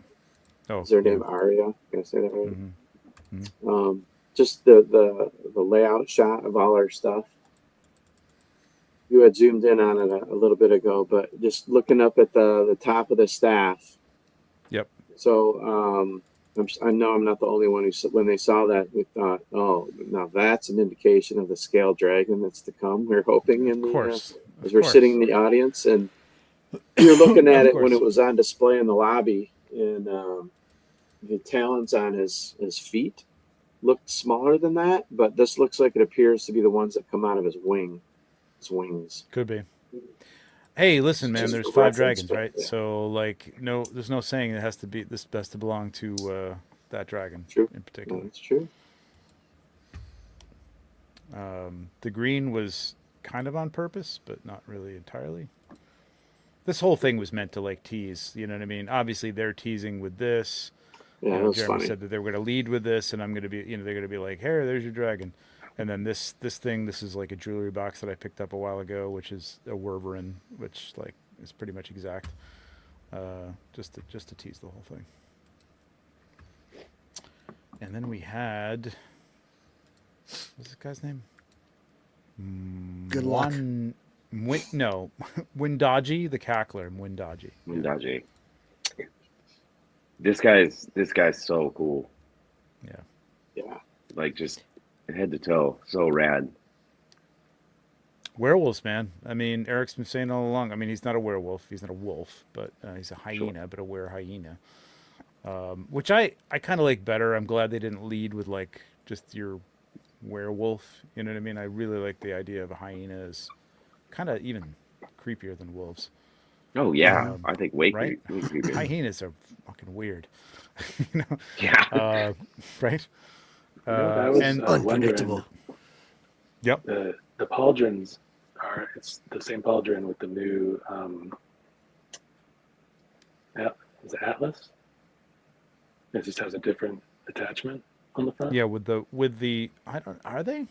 Because I think it's the same pauldron, but his has a bear where the attachment of those bones are in the front. Yeah, they do attach the bone thing, like attaches to a little disc there. Yeah. So I'm wondering if is that just glued in, or are we going to be able to switch those adornments on the pauldrons? Well, when I got them, they were not glued, but I think they were meant to stay in place like that. I would think it would be cool. They will come off again, like anything. If you're customizing, you can heat those up and they'll pop off, and you can do whatever you want with them. But I don't think it's supposed to be an official like pop and swap part necessarily. I don't know. I don't think so. I think they'll probably come glued on. Just thinking about people who don't do that kind of stuff and like It's probably want them tough to fall get off. You know what I mean? that. Yeah. It's probably tough to get that pop and swappable without it looking sort of, you know what I mean, like two pieces. Whereas if you glue it, you can kind of have a recessed thing, and it'll look a little more flush. Yeah, it's literally a recessed disc with a little, Yeah. disc addition on it in prototype form anyway. So it's not like it's something that like, snaps in any way or has like a little ridge to it. You know what I mean? It just glues. So I'm going to assume that they're glued on. You know But what this I'm weapon curious is about? amazing.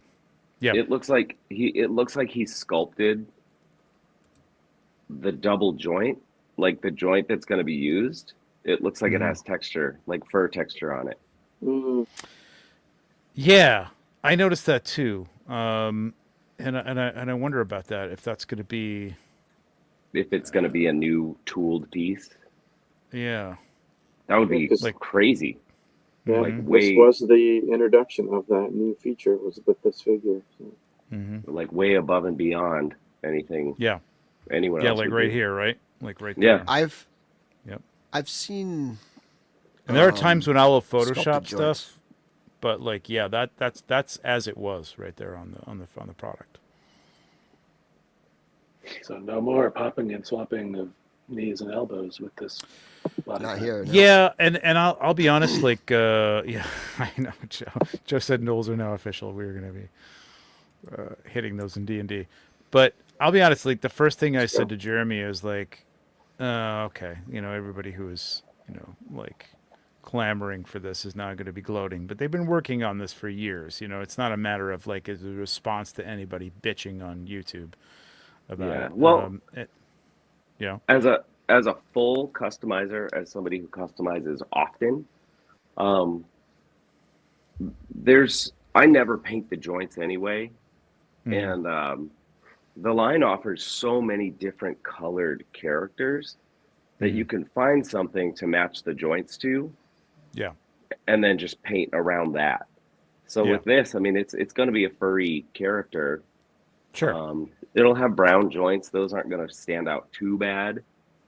If you do, but you have the kneecaps to paint. Yeah, in terms of painting, I'm not like, I mean, Joe's talking pop and swap. You're talking painting. I get it. Like, this is a cut, right? Like, so it's basically you're going to have to use this whole leg with the knee joint, right? As a pop. You can still pop it off at the thigh. You can still pop it off at the top. You can still give him boots calf. and feet, Exactly, right. So Painting, yes. Painting is going to be a little bit more little bit more tricky in Yeah. terms of the joints and stuff like that, for sure. But you can still pop and swap. You're just not going to be. I mean, you can pop and swap this with the the boots on Dubon and stuff. You know what I mean? Like it'll work. It'll work with the Absolutely. thigh piece. There's nothing else changing except that you're just not popping the knee off. At any point. Yeah, and a lot of times we tend to pop from the upper thigh down to the top of the shin. Like Yeah. that tends Right to be to the knee point. Yeah. Right. Yeah, like that's where you get. Yeah. So I So think you're just you're gonna go to the calf instead, like, and it's Yeah. just not going to be compatible with everything going forward. But like that's what we gave up. I mean, it was the same thing we hit with version 2, which I know Yeah. Eric kept saying 2.0, and I'm like, under my breath, I'm like, version 2, You're- version 2. Yeah, Curtis is going to get all mad at I know, I was everyone ready for him to yell it out. So with that head and the neck, could you just put that whole assembly like on a Valiant Knight, and it would just look like a bunch of fur coming out of the armor, more or less? So this will pop, I think, on a standard head. Like this neck Okay. piece is kind of like the. I'm trying to think. Is it anything that we've had since then? No, because the Krampus thing was like a neck was like a piece. collar, It's akin. yeah. It's akin to the Jagwellians Goblin? thing, but they don't. They move more than the Jagwellian neck Oh. piece. The neck piece on the Jagwellian was kind of like to take the place of an upper torso and the head. And this is separate. It's only one piece. Like where when we get to Leodicius, we'll see that it's multi pieces in the neck. But the head piece will pop off. I mean, you can see it in the accessory shot. So it's just the head itself. But so I assume you could take this off. I don't know how well this is going to sit on a knight body. You know what I mean? I don't know. But I Yeah, think no, you could exactly. probably take it off and pop it onto it. Just put some Yeah. fur, matching fur around it to kind of mask Yeah. the joint. Maybe. By the way, this belt And you know that is- people will be. What's up? I was going to say this belt is Oh, yeah. crazy. It's Yeah, like the a belt is it's like a wild, too. crazy version of the barbarian belt, the Yeah. original. Yeah. Is that's not Atlas's belt? Maybe the new Atlas, but not the Yeah. original. No, Yeah, not with there's those. two Not with Atlas. that skull thing, right? Yeah, I imagine that's different front that's piece, removable, yeah. too. I don't think anyone had the bones crosswise at the end No. of the straps before. And these straps, Oh, are those on something? I don't think so. I don't think these wrist pieces are on. No, like I this think wrist those are forearm. brand new. Those Yeah, look they're new. longer That's than brand anything new, we've yeah. had. Yeah. Same with the lower legs. Yep. Do you have any idea how far up that head can look on that neck assembly? If you tried to crouch him over? How far it can turn? No, how far up the head can look, like tilt back. Oh, up. Okay. It's pretty good because I mean, that's a separate ball joint there. So I would think he could look. It's hard to tell from. So you could this, probably but- shift the neck piece up and then shift the head Yeah. up as well. Yeah, I I'm think the assuming head it's will going move a to little quite a bit bit back, because- and then the head can go up. So I would say maybe a 45-degree angle up. I'm gonna Cool. estimate. Yeah, because I think Eric was saying now with the new double joints that he's almost going to be able to get on all fours. Yeah. If that's Yeah. the case, That's you want so that cool. head to look up. And so, I mean, he could be like springing and leaping and jumping on you. Yeah. I know it moves pretty freely on there, man. I was able to move it back and forth, I would say, again, like from that straight on angle, maybe 45 degrees to the right or the left. So I'm going to say like 45 degrees up and down as well to some degree. Well, I guess that is a degree, 45 to some degree. But yeah, this figure overall is really impressive. Yeah. Real I creepy. saw a lot of people really geeking out over this. Like this is, going to change things and, challenge some competition. Which, again, I said like, it's going to come off like you're caving catering, but like they're not. They've been talking about this for 2 years and working out for a couple of years to how they can do it within their build to make it Yeah. still, amenable to people who are used to their build. You know what I mean? Like they don't want to change everything. They don't want to do everything where people are like, well, this isn't what I bought into, Yeah, it still looks like a Legion's figure to me. Absolutely. Yeah, absolutely. Yeah. And yeah, we got double joints on the the Laodicean soldier. Wait a minute, what is he called? The Pride of Leandor. Psyched about this. I know a lot of people outside, even the line, that are like excited about Roman soldiers. Period. They just want, and you know, obviously very Roman inspired, not exactly historically accurate, but obviously, you know, very much inspired by Roman soldiers. Which is neat that they're using like like older history of our world to show the older history of this world. Mm-hmm. Yep. It's cool. I mean, that's a fantasy trope, right? Like it's it always kind of goes that way. You know what I mean? Like people try to reinvent fantasy, but like it always kind of, you know, some part of Numenor like, was, you know, Rome or something, or you know, exactly. Yep.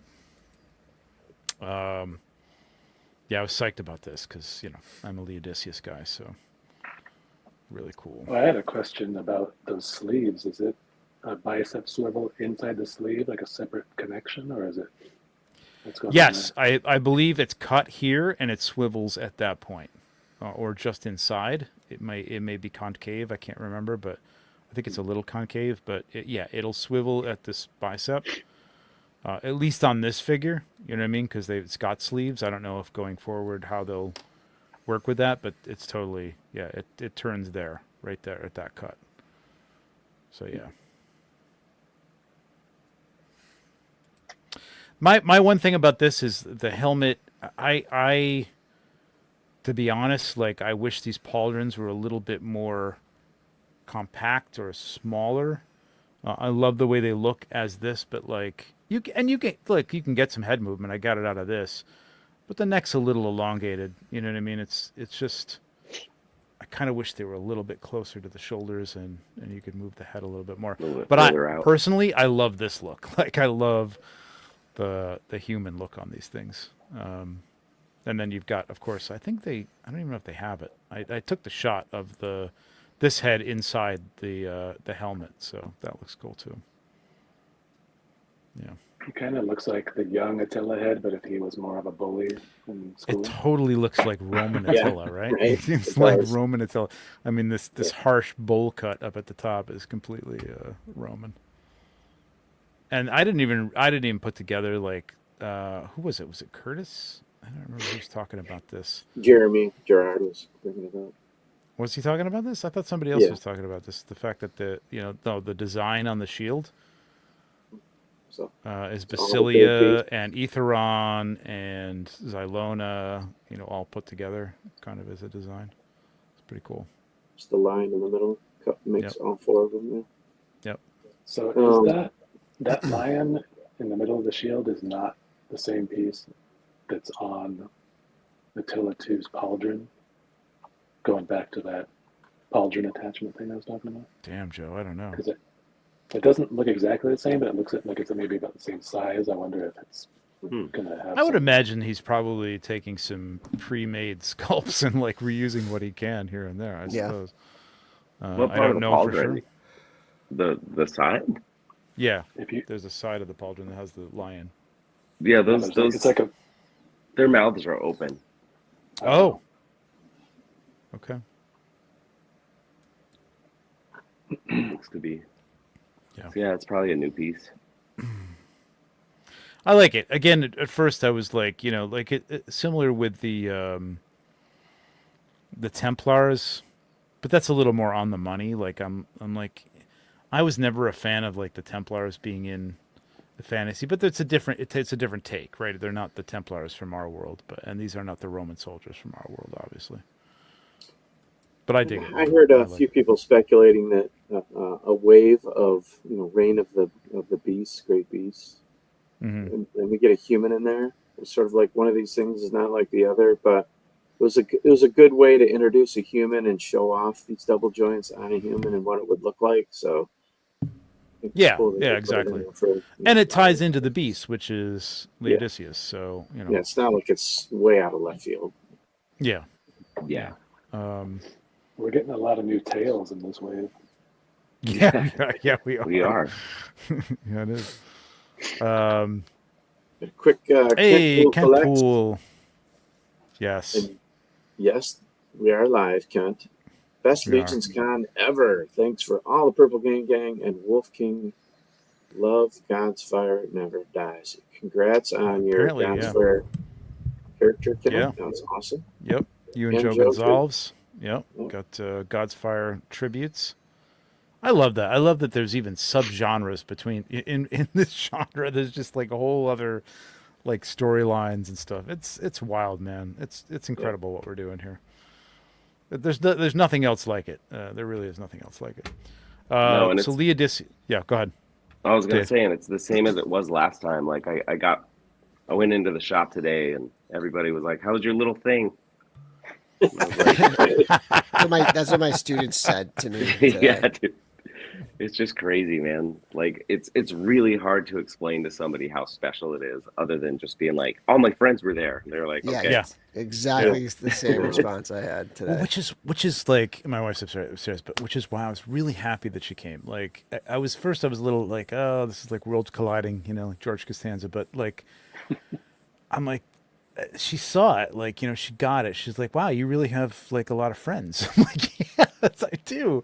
Yeah, I just don't, they're not here, and I don't, hang out at the bar with them. Like, but like, yeah, and it's a community, and they really care about this, not even to the depth of what we're talking about with Godsfire and stuff like that, but like just people are into this, man, and people are creating new things off of it. Like I've told her, like people are creating small little businesses off the saying off the back sounds bad, but like off the back of Mythic Legions, and like it's wild how deep some of this stuff has gone. It's incredible.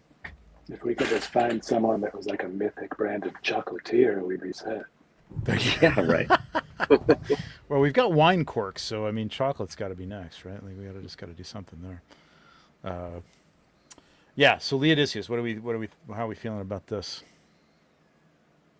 Does the This- tail Unbelievable. attach the Incredible. same?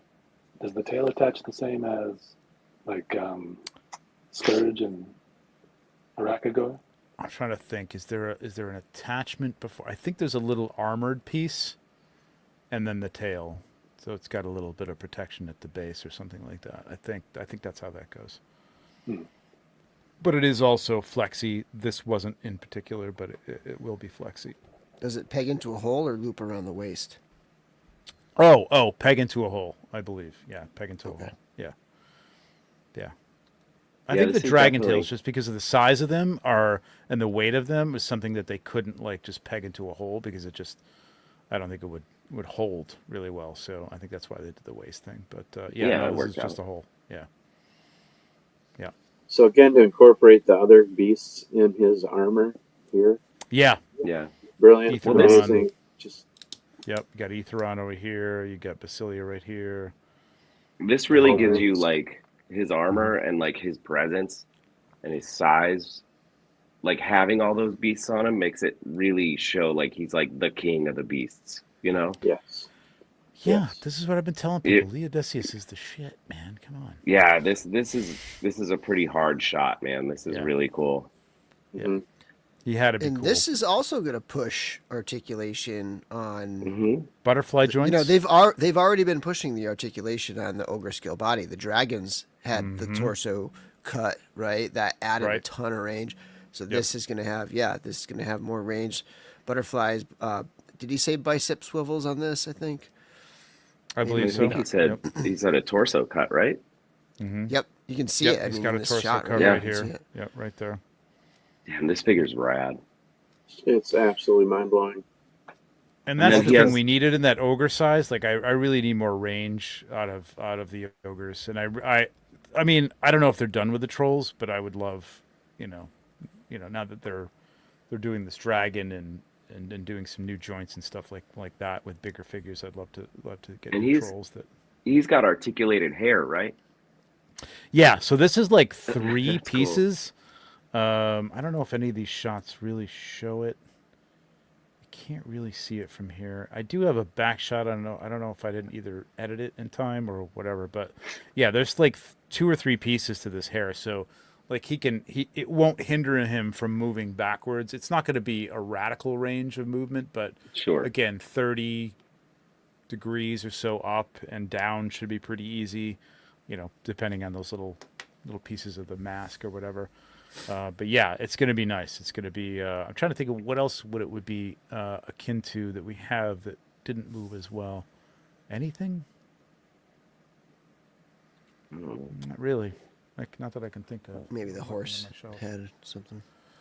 Maybe, I don't know, but yeah, it's going to be nice. So there's 3 jointed pieces within this hair, which is nice, and the different face plates are fantastic. I love that. Did anybody hear when they brought out the hammer? Did anybody hear in their head Mal's voice saying a fake? Okay, yeah. So that goes through my head every time because I'm I looked right at him. I'm a Leodicius guy, and that kills me every time I listen to the Euro Legions every time. Yeah, the way that he gasps. Yeah. But yeah, that hammer. A fake dick. But yeah, that hammer is insane, man. It looks like Attila 2's hammer that fit inside it, like a Russian. Yeah, we'll be tenderizing meat with that thing. Yeah, I feel like this is like one of those things like the ring, like the one ring that like attunes its size to whoever is wielding it. Like, you know, if Attila could hold this thing, because this is like massively bigger, obviously, than Attila's hammer. And Joe brought both out. Like he had, he had them both out there. That's right. It was like laughable how small. Yeah. Attila's hammer. So it's looked. kind of like it kind of changes itself to fit whoever has it. I think makes sense. That would also be the good foray into the chocolatier. Imagine that was chocolate, like on a stick, gold foil. Gold foil wrapped wrapping. with foil, yeah, or edible gold, like, you know, even better. Just bite right into that. I think Joe's hungry. Yeah. We blew past Taco Bell time a little bit ago. Sorry, Joe. No. This is like you said, the faceplates on this. I love the fact that, I mean, they could have went from, just the plain stoic looking one to the roaring, but the fact that we got the mid kind of, snarl. Yeah, that growling look. I know. I love this. I mean, I want this. I mean, I realize this is a big character, but I want this out of almost every figure. I want expression packs. I'm really hoping we get expression packs at some point, like for certain figures. It's great that we've got on the Ninian, the 2 snarl, the hyena's got the snarl or the roaring. Speaking of it's Ninian, cool. I'm getting that. What was that, Suitor? I said the counterpoint on the expression. Mm-hmm. Aren't you anti-expression? Oh, me? Yeah. I when he said it works on certain things, I agree. But like, I'd be so bummed if I, like, in my display I had all my stoic rad characters and one of them was just screaming. Really? Yeah, it just looks weird. Like all of the way I have everything set up, they're all kind of in the hero poses. Mm-hmm. So if there was a dude just screaming, standing there. What if he had a sword over his head and he's yelling at me? You turn him to face the wall so you can't see. No, I want the option. Don't get me wrong. I want the option of a stoic expression and a screaming. I don't want just everybody to come with a screaming expression. That would not be good. Yeah, the option's nice. Yeah, as a toy photographer, not an illustrator, like I want the ability to. Change the expression a little bit. It would be cool. I mean, there's some third-party stuff that I've done with, screaming, especially dwarves. People like to have dwarves yelling, so it's great. I love it. Wasn't there a lion skull in that skull head pack that's coming out in All-Star 6? Yeah. I don't know. I wonder if you could fit that in his hand, in his paw, like a Hamlet kind of moment. Like that. Dude, that's a shot right there. I'll be right back and grab a beer. Yeah. Yeah, that is totally a shot. I'm gonna steal that. That's great, Joe. Actually, going to see King Lear tomorrow with Kenneth Branagh live. It's gonna be pretty cool. Cool. Side note. All right, Ninian. Hashtag Ninian. We only got 53. We got 122 people here, which is amazing. And my camera's on the fritz, so I'm gonna fix that in a second. I'll go ahead and enter if you need to bump up the numbers. Well, Joe, you weren't there, so if you want one, man, you should enter. I got you one, dude. I've got the. But you need more than one. So. Yeah, it's going to be an ongoing process. Yeah, I mean they are coming out. You'll be able to get them, but not until next year at some point. So, They're Trevor cool Kisses, figures too, man. They're really, really good figures. They're really wild, man. I dig these guys, and I found out actually to do. Just been fiddling with mine the whole time we've been sitting here. The tails needed a little heating because mine, when I put them on for the preview shots, kept falling off, and I was like, oh boy, this is like a flaw. But you heat it in, you really get it in there, and they're in there really good. Yeah, it works out fine. Yeah, really good. I love this guy, man. So and I wasn't even a fan of the blue either, but no, I do really like the pauldron details, which are like also kind of snake eyes, matching that blue. It's just a really cool Aztec look to the whole thing, man. It's really cool. Love it. Yeah. So that's Oleg's upper body, basically, right? Yep. And like, what does Basilia have? Basically, female Oleg species arms.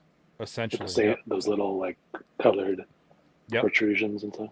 Yep. So we're going to see some female of his species at some point, I'm sure, in the cosmics.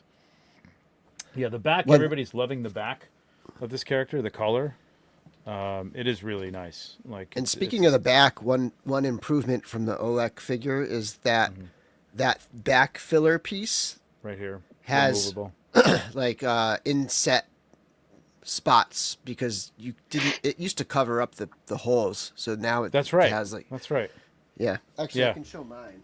Yep, that's right. That's a good point, man. So I forgot about that. So if you look here, see how it's. Let me pull it off, and you'll see for real. It used to cover up those holes, right? On see that? Mm-hmm. Oh, cool. So that's a different piece. Yep. All right, we got 60 people. There's 115 people here. No, I actually, you know what? I did ask for people who, I know there's a lot of people who were at LegionsCon. Who were there? So I appreciate that. Yeah, that's true. Okay, so I'm not going to call for more people to enter. So I just appreciate goes to show we have an honest group. Exactly, and that's again a testament to the community that people are helping out. All right, let's draw this thing. Let's see who's going to win this. It's going to be Diggs Figs. That's my prediction. Oh, Jose. Congratulations, man. I think Jose's won before, too. Good for you, man. All right, cool. That's Jose. All right, Jose, hit me up. You know what to do. And I'll get that out to you. Congratulations. Let's jump back to Facebook because we've got some more stuff to talk about here. You guys okay for time? Oh yeah, I'm good. All right. Yeah. You guys are my only friends. Okay. Real quick, I mean, here we go. We got everybody got the ash can. It's coming out pretty soon. The first 10 years coming out early 2025. As long as I get those pictures taken. How many more do you have left, Trevor? Do you know? A lot. I would say under 60. Oh wow! Wow, that is a lot. That's a lot. So I didn't see anybody mention or talk about the 4 Horsemen shield. I didn't either, David. That's a good point, man. Nobody really even took notice Maverick of that. and I were talking about it when Okay. it was shown, but it was there's so much stuff. Yeah, and there are no turns of this. I think I took at the time, but it was just kind of like, hey, get a quick, because this wasn't even a prototype. This is a production figure. I think this is in production now, if not, ready to go. I'm not really sure. Right. So it was nice. Obviously, he can hold up the shield by himself, so that's a production figure. Yeah. Trevor, that if that is the same head as a Dalaric, that means whatever the face is, you could switch it with the skull. And yeah. I believe that is correct. Don't anybody hold that to me to that, but yeah, I believe that's correct. It should be a swappable face. And just so everyone knows, Curtis is good for time too. Oh, good, Curtis. Thank you very much. Thanks for and money apparently, time and money. Yeah. Let us know when you're tired, Curtis. Curtis, and we'll shut it down. Yeah, please give us a $5.99 super chat. $5.99 5-minute warning. 5 heads right, up. Exactly. Yeah. Exactly. Yeah, this is a fun Yeah, show. And yes, I know good that stabby tools aren't necessarily going to kill skeletons, but they at least would peg them down. I don't know, man. You could with enough pressure snap his neck right off. Well, that's kind of what I was going for. Like, right? He's gonna take this guy. Like, this is what he's got. He doesn't have a club, so like, whatever. It looked cool. Whatever. It looks good. But this is gonna come with the book. Am I understanding that correctly? I think separate pre-order. It's going to be a separate pre-order. Part of the book order, yeah. Okay. Yeah, because we're all going to want to pre-order this dude. Oh hell yeah, yeah. Or get a bunch of this dude. Yeah, right, army exactly. building. Yeah. We're going to talk more about this stuff. We don't have to delve into this too deeply, but when Jeremy told me about this, I was super psyched. Yeah, this is crazy. Because like I am not a statue collector, but just the thought. I mean, I've seen some statues that I would love to have, and like there's some Lord of the Rings things that I did buy one, but it's a space thing. But like at this point, I think I'm going to get rid of everything and just have Mythic Legions anyway. So it really is coming to that point.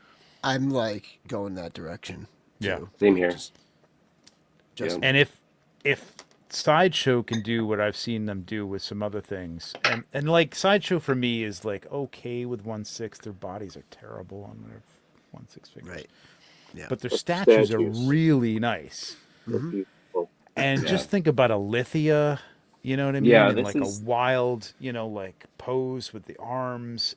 This will be a character specific purchase for me. Like it'll be cool. Oh yeah. Okay. Depending on what character it is. Okay. To pick up that one, but if you're not particularly fond of a certain thing, you can skip on it, Oh, I can't. I'm a completist. I'll have to have everything. It doesn't matter. Yeah. But I have a feeling they're going to be like the 4 Horsemen, maybe the Great Gods. Maybe, maybe they'll branch out into some, specific figures here and there, I suppose. Maybe faction leaders or something like that. I don't know if it goes well, I guess. Yeah. Yeah, I think they're gonna. Their forte is the fantastical stuff, like their Court of the Dead statues and stuff like that. So I'm thinking Alithia is right up there in their wheelhouse. Arethyr and all the 4 Horsemen are probably going to be what they start with, but we'll see. And those are must-haves. Absolutely, yeah. All 4 of those, yeah. Hell yeah. Again, not speaking out of school, Jeremy never told me what they were going to do, but like I'm not even sure that they're at to the point where they know what they're going to do yet. But this was a really cool thing. We'll touch on this. We're going to have Cameron on. We're actually going to do this game, play this live at some point on the channel. Oh, cool. Yeah, it's going to be great. Cameron was excellent, man. He's a great. Joe's our DM on Legions Quest. Go watch Legions Quest. It's great. And Joe's a great DM, but it was fun to watch Joe play for a couple minutes with Cameron as the DM. That's gonna be really cool. I think we're gonna see a lot of people get into D&D who were D&D curious before that. Yeah. Infinite Legions is wild. This is what we were talking about this on the show. I can't remember which show it was, but we were talking about whatever X is, however you pronounce that.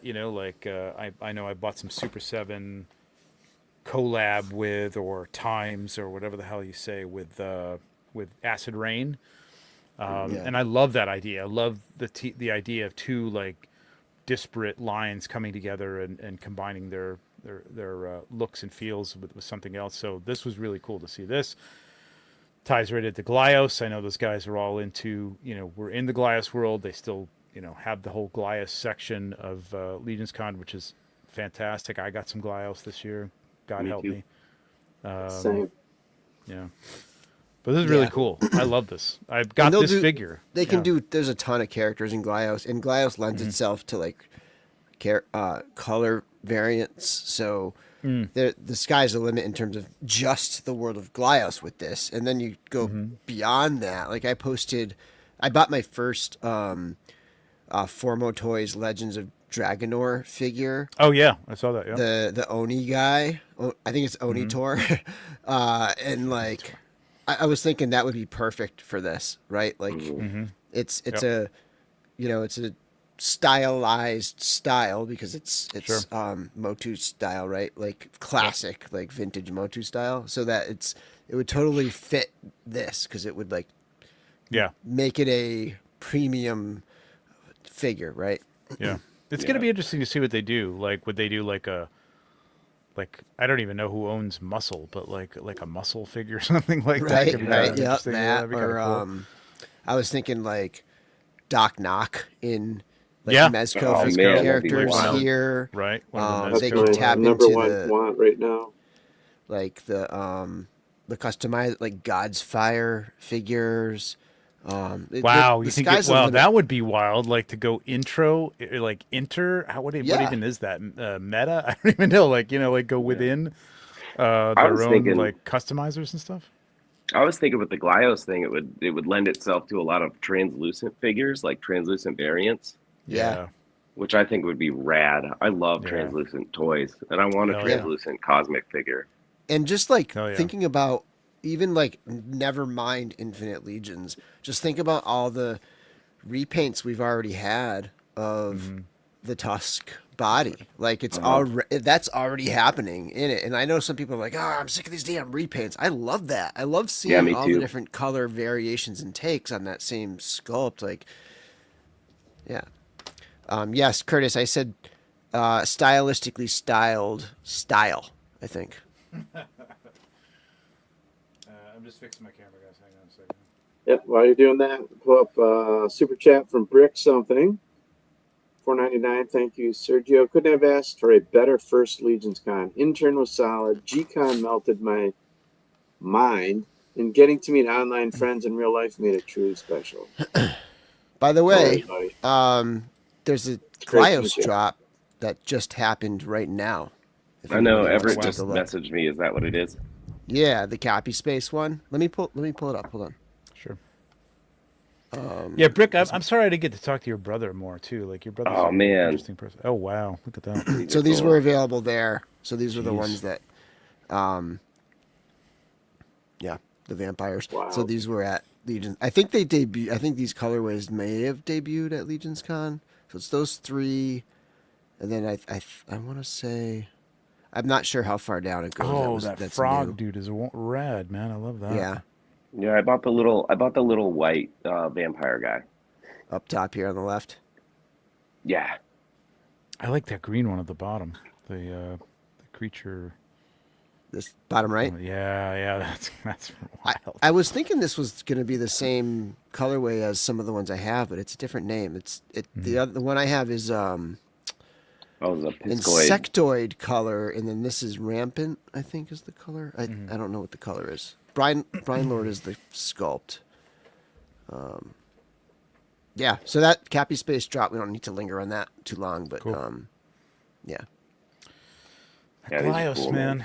It's a. I got a Dan Larson one. He was nice enough to give me one of his, and like. Yeah, the we'll see. SGX ones. Yeah, I got one of those from him. I traded him a see. shirt for it. Oh, very nice. Nice. Yeah, I think I gave him a calendar too. So, yeah, so that's gonna be wild, man. I don't know where that's gonna go. I think it's gonna be fun in a figura obscura way to see what just happens, because there's no rhyme or reason to it. So it's gonna be wild. Will be wild. Legacies of Mythos. Holy crap! Like people, plots. It's like this is the thing. Otho, right? Like we're done. We talked about this a little earlier in terms of color and stuff like that, but like we're getting Otho. You didn't get an Otho, and now you got a better Otho. Otho, version 2.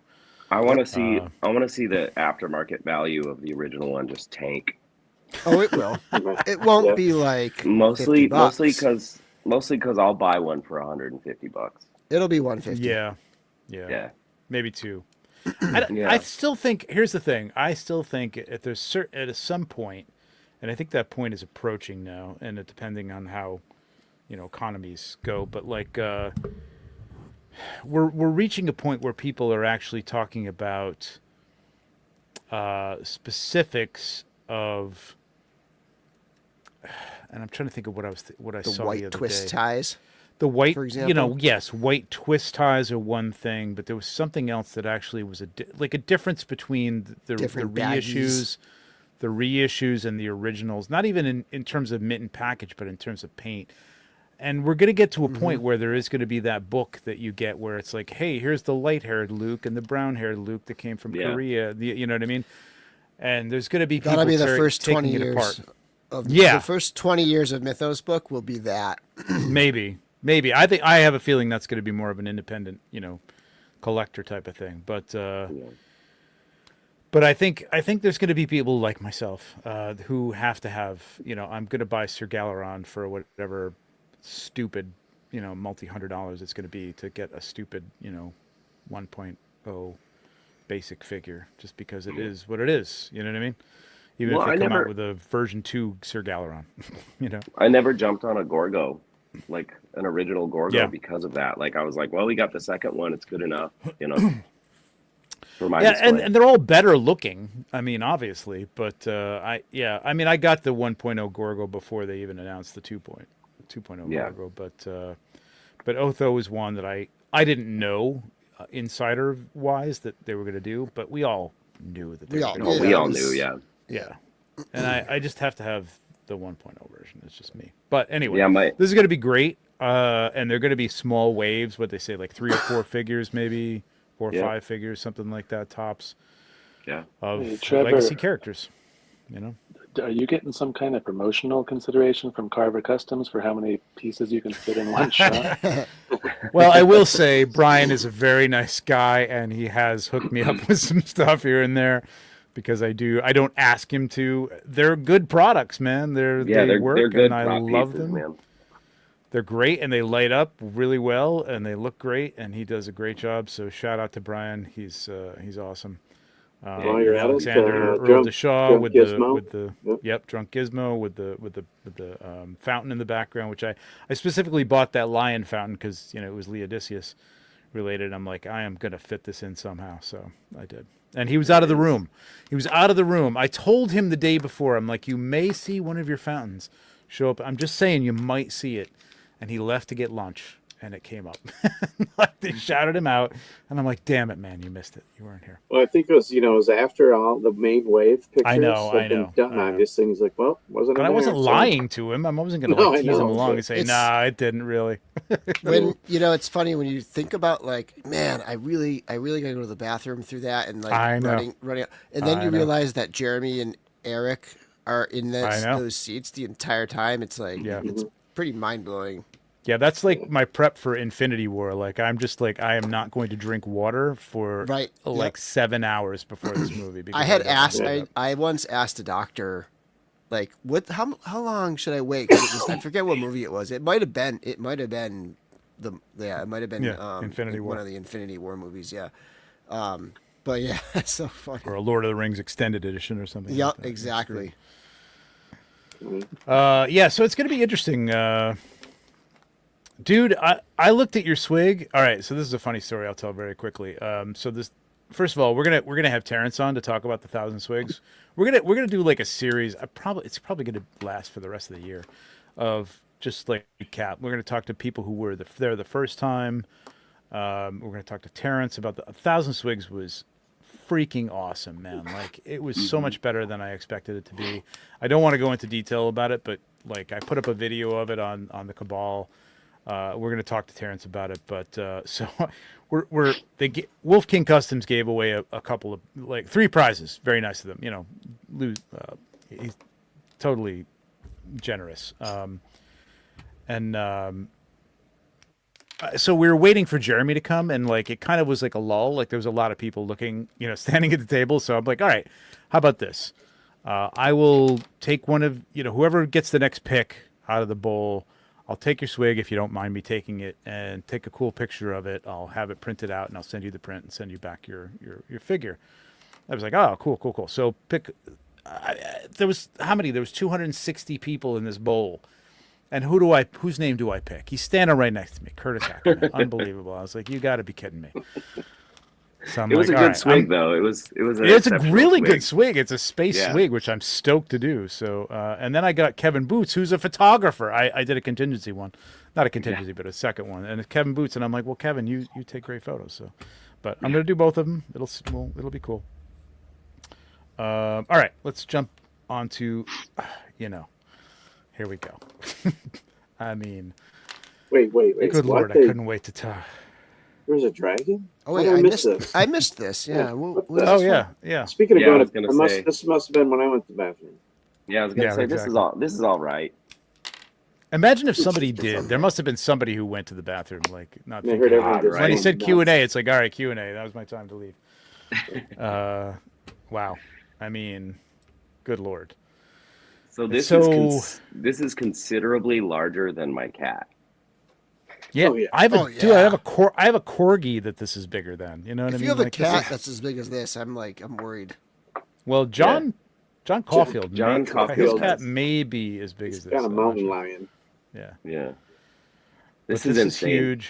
I'm It's- so happy that people finally got to see it and stop asking about it. Mhm. It's amazing. This picture is mind blowing with the scale then referenced on everybody. Yeah, that was cool. It's Yep. just it really puts it in perspective. This is it though, man. This is with double joints and a dragon. Like you can speak with your wallet and that's it. Like Absolutely. otherwise you just stay quiet, man. Absolutely. That's it. Yeah, Yeah. I exactly. mean, you've asked for it. You wanted it. How dare you infringe on my free speech, David? I know.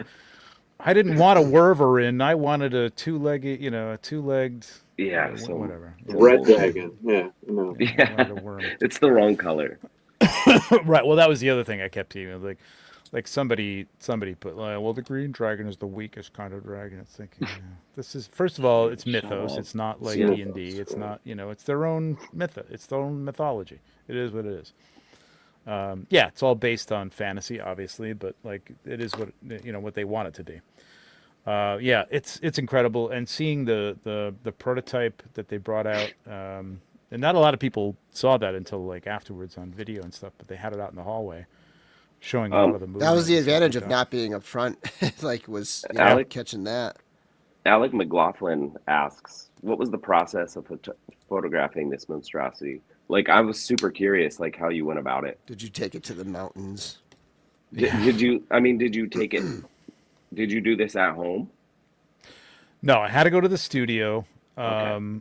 Yeah, there was no way, and I totally understand. Like with the diorama for Ox Crew, it's a huge diorama. I mean, there was a base that they built that was like probably 5 feet by 4 feet, which is bigger than the table I actually have here. Joe packed that all up in his, or did I? I might have taken it with me, and Joe took it back. I think I took it from the studio. So totally cool. That whole train that you saw from Ox Crew 2, I brought that here. They packed it all up.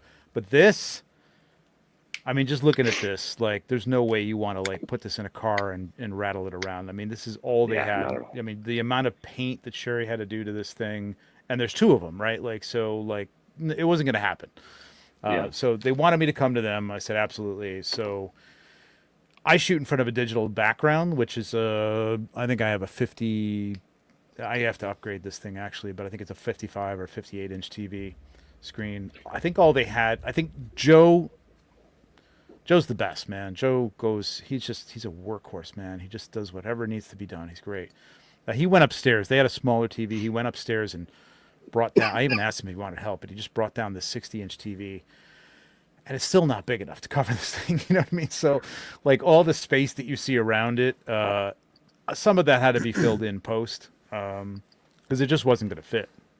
And then they went and bought a 75-inch TV for G-Con, and I'm like, why couldn't you buy this last week? That would have been really helpful.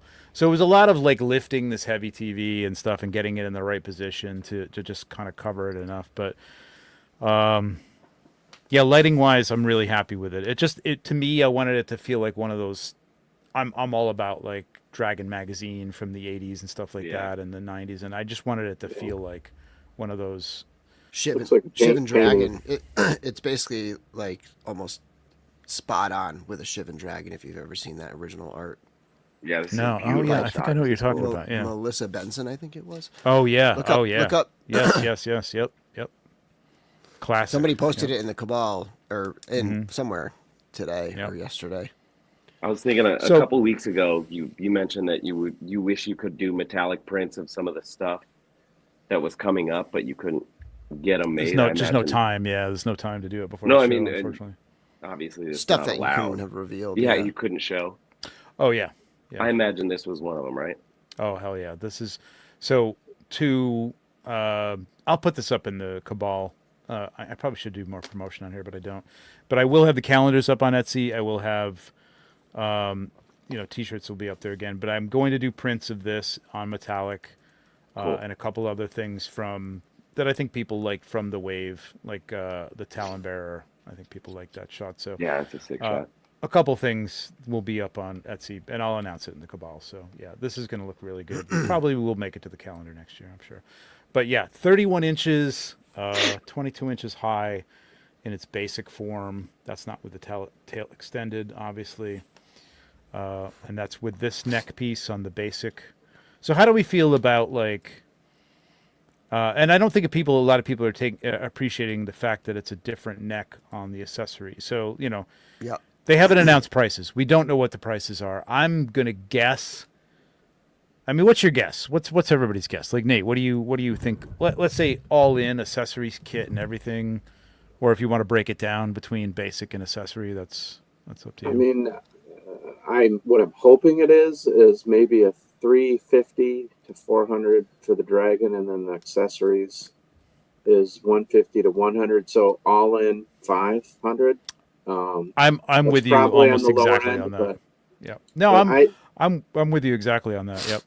Yeah, I just know how smart and good they are at really being, they're very conscientious. Oh my God. Conscientious. Thank you.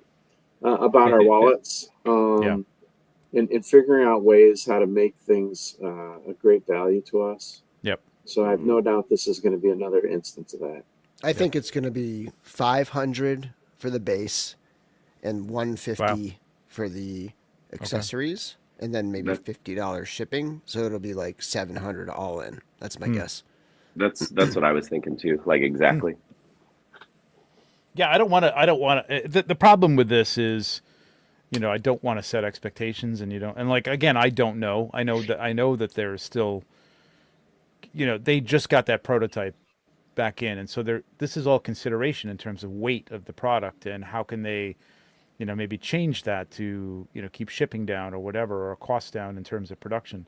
So I know that's still kind of going on at this point. Yeah. They said they're still even not sure if some parts will be rotocast or not, or right. There's still a lot up in the air.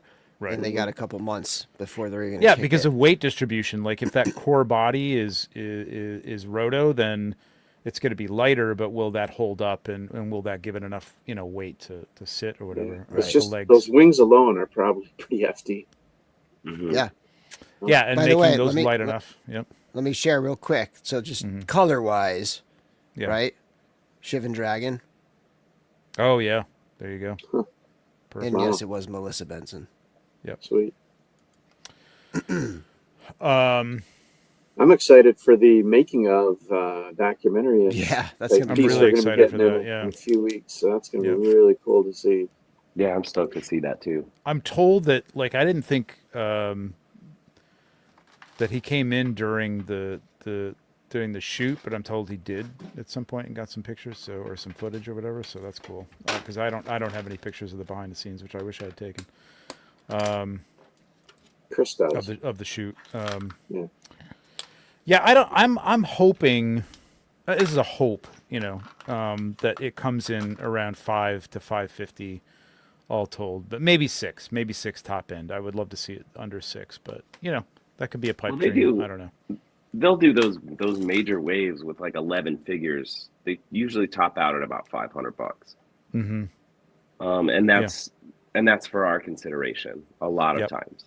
Yep. So I think if they can find some money in other places, they could make it affordable or try. Maybe even if they offer it, if you buy almost like an all-in, if you buy the dragon and the accessory set at the same time, maybe there's some sort of savings they'll give there. I don't know. Yep. Again, they're so smart and good at figuring that out. And they did say that, okay, this is a question because I haven't talked to them about this, and I don't know if I missed it during the presentation, but Bill, you're talking about, I know people are talking about add-ons and stretch goals, right? Yep. So did they mention stretch goals? Yes. Or they thought maybe that's so going while to be, Eric might was- be a thing or might not be, they don't know. While How he about was, a baggie of Ilgar bones? Scorched Ilgar There you bones. go. I do, There you go. I do know the Cardboard answer. backdrop.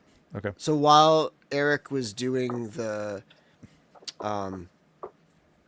one when they came back with the factory sample, like the unpainted one, Yeah.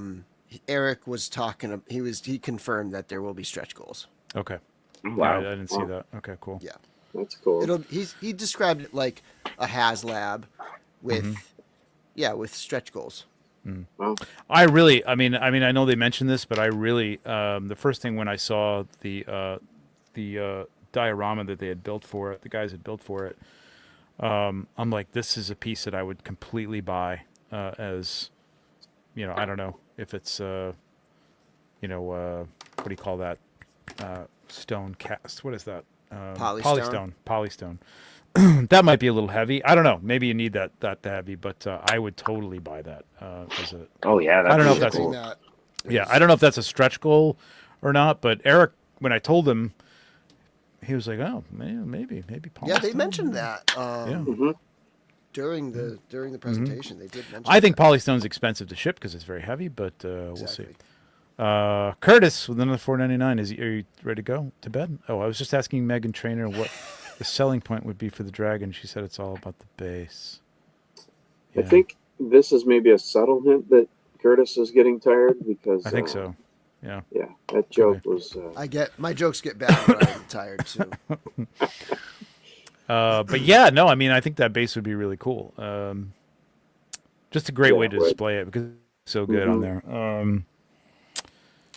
But yeah, what else do we think might be stretch goals for this? Like, what are the possibilities? Somebody mentioned something today, Bill, that you mentioned. Hey, stretch goal on one. I think It it was on Dark Lair. was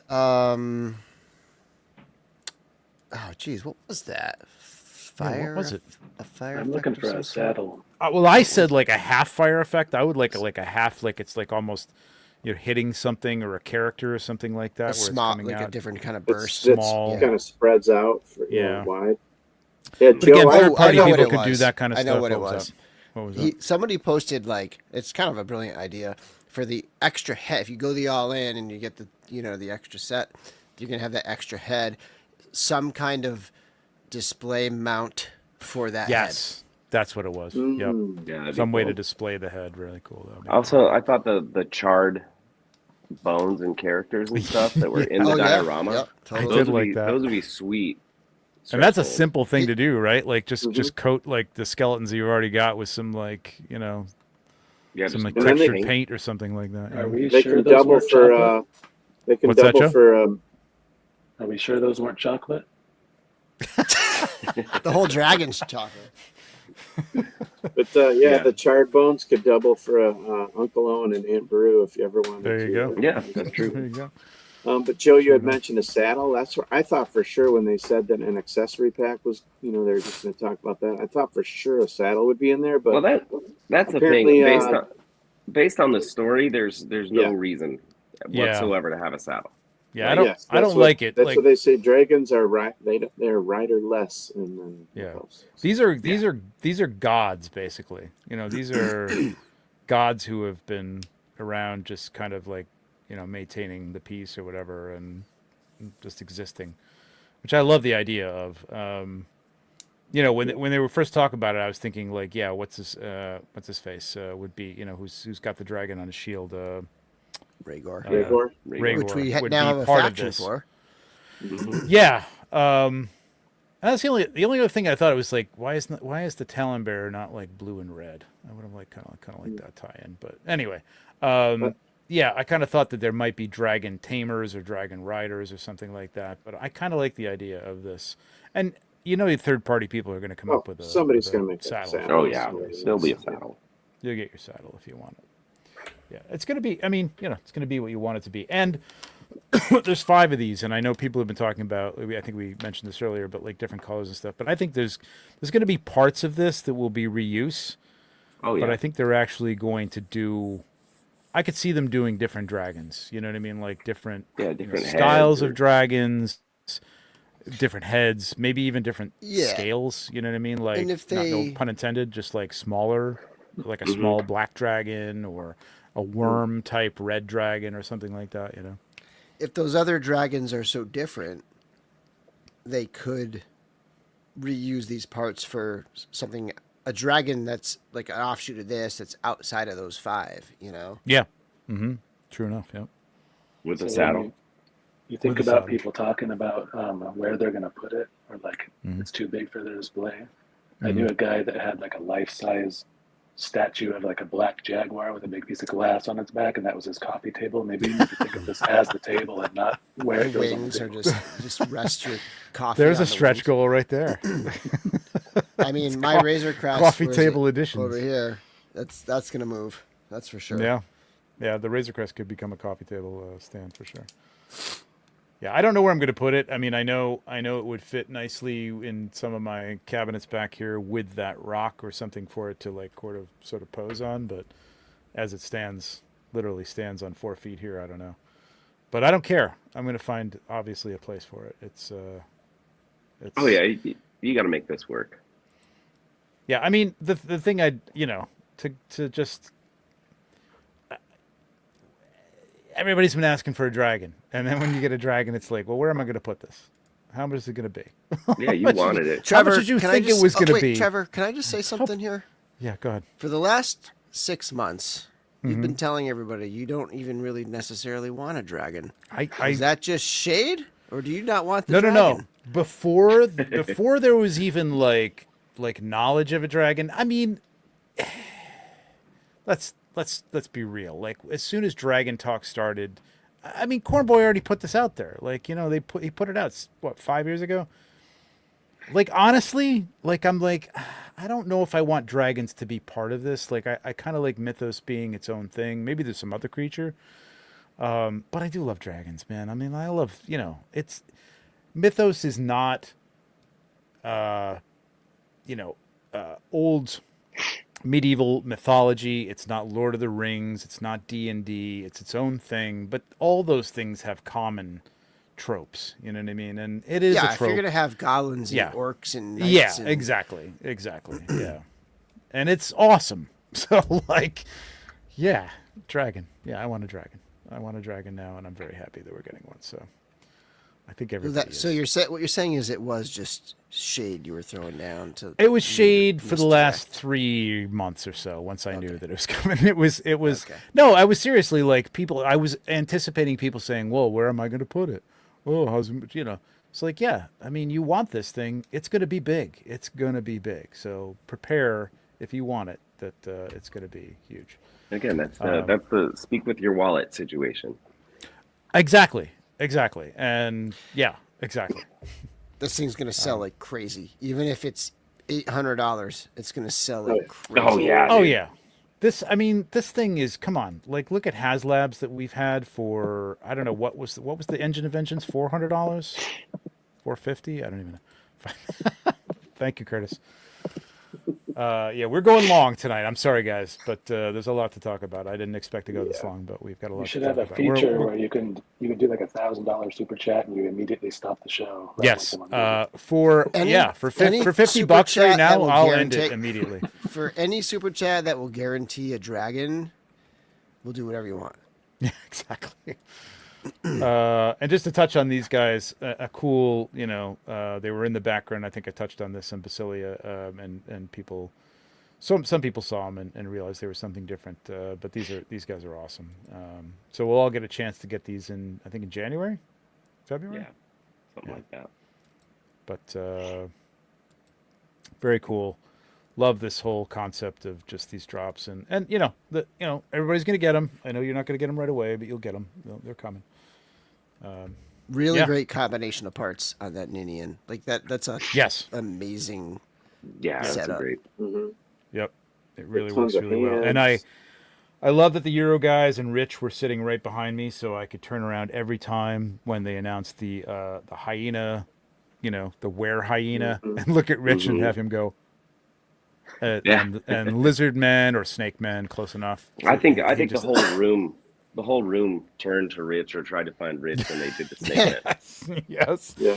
Lizard men, snake men, forget about it. That's, I mean, my God, shut up now. Okay. You got your lizard men, snake men. No, I love Rich. My wife doesn't love dragons right now. I know. I get it. Ooh, don't test me. We'll do it. I think that's in reply to Cloud saying $1,000 will take the tops off. 1K and super Cody chat. says, "Don't test me." Oh no, that's not happening.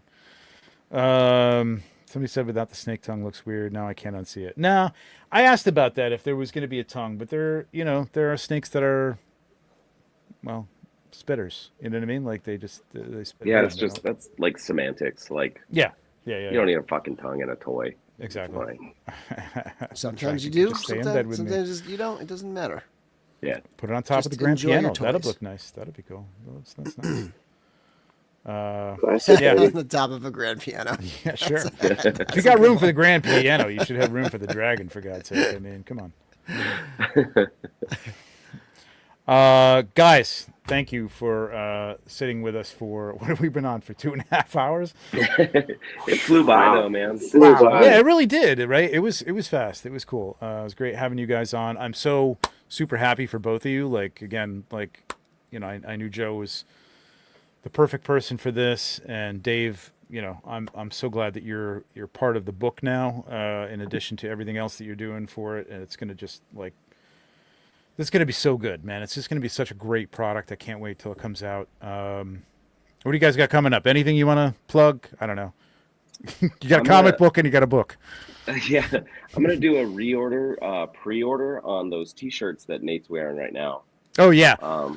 Because a lot of people missed out on them, so I'm gonna take your money up front and pay David with it, and he's gonna print them and I'll mail them to you. Awesome. Cool. It's super rad, man. Great job. Yeah, I got one of those as well. It's great. I'm glad I didn't wear it tonight, just because I don't want to be. But yeah, Joe, how about yourself? What's going on? You got any new pop and swaps ideas coming up with the snake dude? And oh yeah, so many. Yeah. I have another comic book I'm working on that I'm just writing with my brother. Oh, and cool. It's like Stand By Me meets the Iran Contra scandal. So if that's something you've been wishing for, that's a combo. I was just thinking the other day, I wish somebody would combine Stephen King with the Iran Contra scandal. That would be amazing. That's cool. That sounds good. Now, is that going to be a graphic novel or a comic book, or like a series, or? It's actually the same thing. We still haven't decided. Could be Kickstarter. Could all. I was kind of thinking more like the Goonies with the partition of India, but that's cool too. Yeah, I know. Yeah, that was yeah. That sounds cool. So where can we follow you for information on that? Will you have that on your Instagram channel? Or it's a ways out. Like we are just talking to the artist and finishing the script, and it'll be a while. But okay. So again, I've got. Go ahead. Sorry, didn't mean to cut you off. Oh no, I realize it's not Mythic adjacent, so I won't be able to post about it anywhere but my own. Yes, you will. Yes, you will. Dorclair has a book club, and we welcome all literary news. Yeah, cool. And I think the Cabal is open to things like that too. So Instagram.com, Joe Suitor. The link is in the description if you want to follow Joe for information on that, and as well, It's David Williams is also in the description of the show. If you don't already follow David, so do that as well. Guys, David, thank you very much. Can I just say real quick, David, really nice work on that Armies of Ashmore custom job. Thank you. That's awesome. That was amazing. Yes, another piece. It's incredible. Yeah. Again, another testament to this community. As I was walking my wife around, I was showing Matt Rodriguez's stuff and saying, he's now employed a bunch of people to do, paint apps for all these things, and I know that Eric LeBron just got tagged to do one himself. So yeah, it's so cool. I hope he starts tagging some reviewers to start reviewing these things, because I'm sitting over here waiting.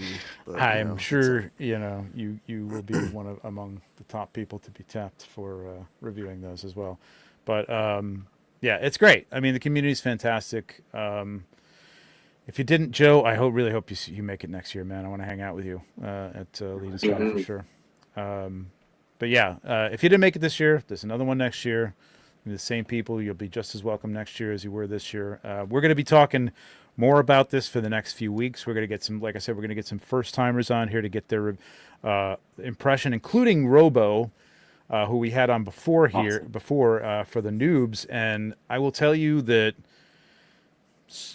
spoiler alert, I talked to him after he stopped by my booth, and I said, "Are you going to come back next year?" And he's like, "Yeah." He's like, "If I had one con that I could only go to one con next year, it would be LegionsCon. Like, no shit. San Diego, everything else," which is amazing.